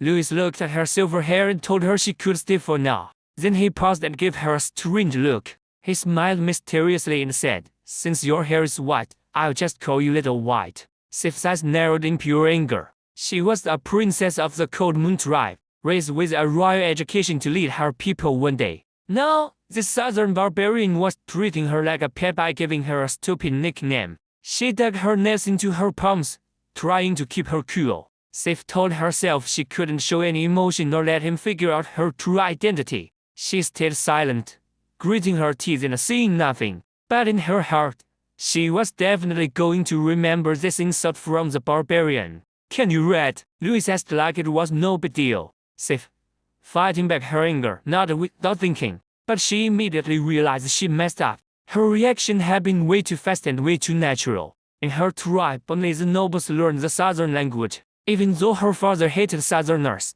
he still hired a teacher so she could learn to read it and write their tongue. This mistake could totally blow her cover. Sif looked up at Louis, trying to see if he'd noticed anything suspicious in her reaction. Louis didn't seem to notice. He just nodded and said she could be his secretary. Sif was confused. She'd never even heard that word before. She had never heard that word before. Louis explained that it meant helping him with tasks and keeping track of things. He promised it wasn't hard or dangerous. Sif thought it over. The word secretary didn't sound like a slave or a prisoner. Compared to being thrown in a dungeon or executed, this deal was actually a lot better. It didn't seem like she had a better choice anyway, so Sif gave a small nod and accepted the offer. Sif didn't have much of a choice, so she gave a small nod and accepted the plan. She wasn't quitting, she was just biding her time. When Louis saw her agree, a faint smile played on his lips. He stood up and told her, "You just woke up, so get some rest. We can talk once you're feeling better." Without another word, he turned and headed for the door. Sif watched him leave, her fingers gripping the sheets. Her expression was hard to read. He didn't seem evil, but he definitely wasn't some kind-hearted hero either. She couldn't figure out his angle yet and knew it was too risky to guess. One thing was certain, she had to survive and get her revenge. Meanwhile, Louis walked out of the room with a smirk, looking like he was in a great mood. Making Sif his secretary was a smart move, and Louis was fine with keeping her identity secret. His intel had already filled him in on her background. It didn't matter who she used to be. What mattered was that she had nothing now. Even if he needed her name later, he wouldn't ask permission. As long as Sif was on his turf and under his thumb, that was all he needed. Louis thought her trying to be secretive was almost cute. She reminded him of a street dog scared to bark, always on guard. With her tail tucked between her legs, she was hesitant to get close, acting like she was afraid of being devoured. But finding out she could actually ride was a pleasant surprise for him. This would take the weight off Hilco's shoulders, so he'd finally stop complaining about the paperwork. Plus, having a beautiful white-haired girl around would definitely boost his mood, wouldn't it? Feeling good, he headed to the workshop to talk to Mac about building a castle. Construction in the Red Tide territory was already moving fast. Thanks to those simple underground bunkers and the hard-working laborers, rows of neat homes were popping up. This new housing project was really coming together. It was basically a miracle for northern building. Nice got private rooms, soldiers bunked in pairs, citizens lived 3-2 room, and laborers shared with 6 others. Families could even apply for their own homes. These setups were a massive blessing in such a harsh, frozen wasteland. When winter hit, no one would be left out in the cold to freeze. It wasn't heard of in other lands, but Louis made it a reality here. But just housing people wasn't the end goal. With the red tide foundation set, it was time to put half the crew to work building a real lord's castle. The workshop smelled like sweat and echoed with the sound of hammers. All the craftsmen were focused and organized at their benches, getting the job done. Even the apprentices were slammed with work. The whole place ran like a well-oiled machine, with every person playing their part perfectly. Real industry was finally taking root in the territory. Louis looked around and nodded, feeling pretty satisfied with the progress. He knew exactly what he wanted. He walked straight to the back of the shop to find Mike, the head craftsman. Mike was holding a hammer, trying to look busy to hide that he'd been slacking. When Louis showed up, he dropped his tools, looking pumped. "My lord, what brings you here?" Louis got straight to the point. "Time to build a castle." Mike's eyes lit up. He'd been waiting for this day for a long time. "Lord, give me 50 years and I'll build you the most epic fortress the North has ever seen." 50 years? You're already 70.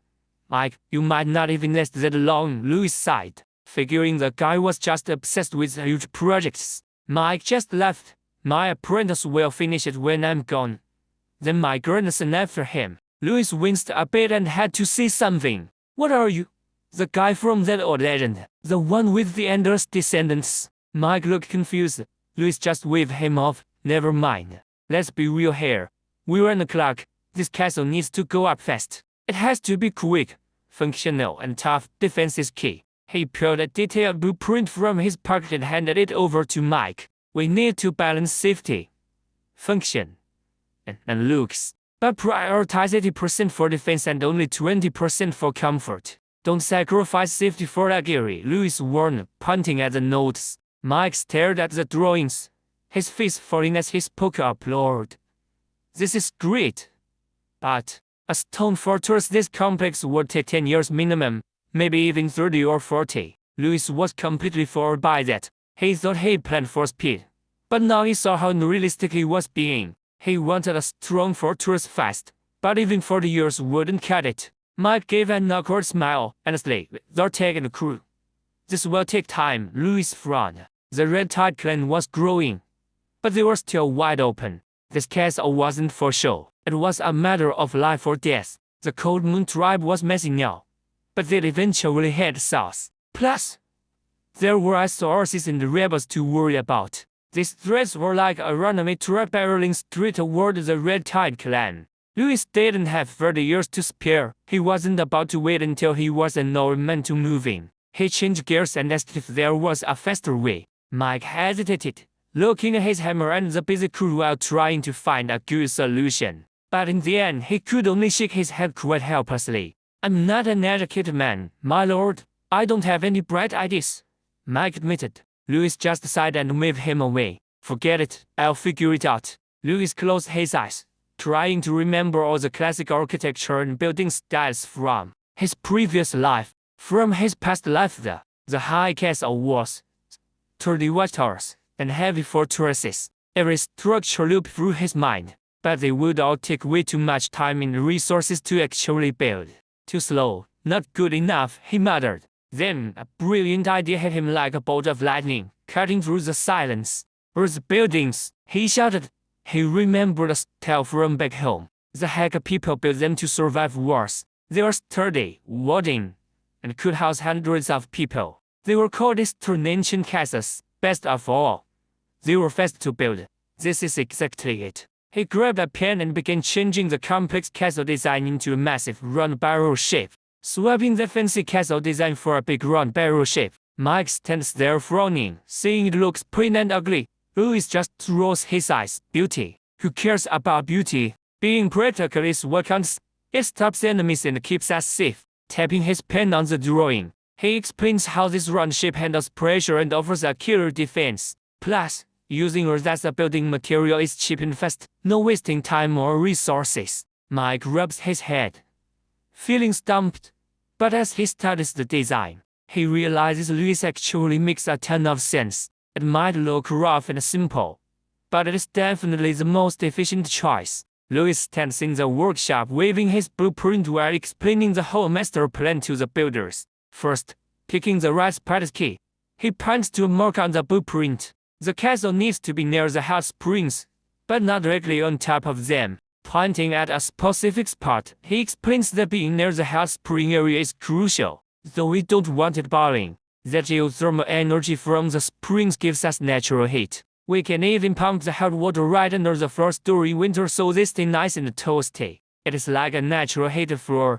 No more worrying about the freezing winter. The builders look totally shocked since they never expected a genius idea like that. Seeing them stunned, Louis smiles and continues. Next is the defense. We will build a 1-meter thick circular stone wall using hot spring clay to create a massive, solid barrier. Inside, we will have wooden houses with huge logs for pillars and strong beams. It is split into different zones. The first floor is for storage, while the second, third, and fourth floors are for living. Simple stairs made from tree trunks will connect them. Sketching out the layout, Louis explains that for defense, the main gate is covered in thick iron sheets to stop access and fire. The top of the wall will have arrow slits so archers can defend us whenever needed. Plus, I am hiding a boiling oil outlet right in the roof. When enemies try to climb up, we pour the hot oil down to burn them. These secret traps will seriously boost our defenses. Finally, he pats the blueprint and sums it up. A circle of stones, some mud and grass, a wooden frame and hot spring heating. This earthen castle is ready. The craftsmen just stand there, blown away by the design. What shocked them most was that Louis came up with such a complete plan so quickly. A few builders couldn't help but whisper in total admiration, calling him a genius. Mike thinks for a second and then nods slowly. It might actually work. We could cut the build time down to 6 months or less. I can promise success since this is a totally new method. So, just do your best, Louis says, patting his shoulder. After hearing Louis, the builders start talking excitedly, and the whole workshop feels energized. If this bold plan works, it won't just beef up the red tide territory defenses. It will make us famous across the entire northern region. The earth building project officially kicks off. Meanwhile, Duke Edmond gets up and does his usual morning stretches to get his muscles moving. He washes up, gets dressed, and sits down in his study to face a mountain of mail. Most of it is just boring stuff like this: money, noble weddings, financial planning, marriages, and sadly noble drama. Suddenly, his eyes land on a specific letter. The sender is Louis Calvin. The name makes the Duke pause. It sounds familiar. After a moment, he remembers Louis is his 8th son, the one whose mother died young and who wasn't exactly a star. Months ago, to follow the Emperor's orders, he just sent Louis off to the north to clear some land. Man, having so many kids makes it hard to remember them all. The Duke sighs. He currently has 10 daughters, 12 sons, and 2 pregnant concubines. He always believed in having a ton of kids, figuring that if you have enough, some will eventually succeed. The plan worked out well. His oldest son, Gus, is currently the vice captain of the Dragonblood Knights. He will likely be the next head of the Calvin family. Feeling impatient, he assumes it is just another letter begging to come back south. Since he already opened it, he decides to give it a read. The letter says Louis made it to the north safely and that everything is moving right along as planned. Then comes the shocker. Louis found huge deposits of cold iron ore and even stumbled upon a super rare mineral called magic marrow. Duke Edmond chuckles at that. Magic marrow mines are usually only found in the Jade Federation, and the Ironblood Empire barely has any of them.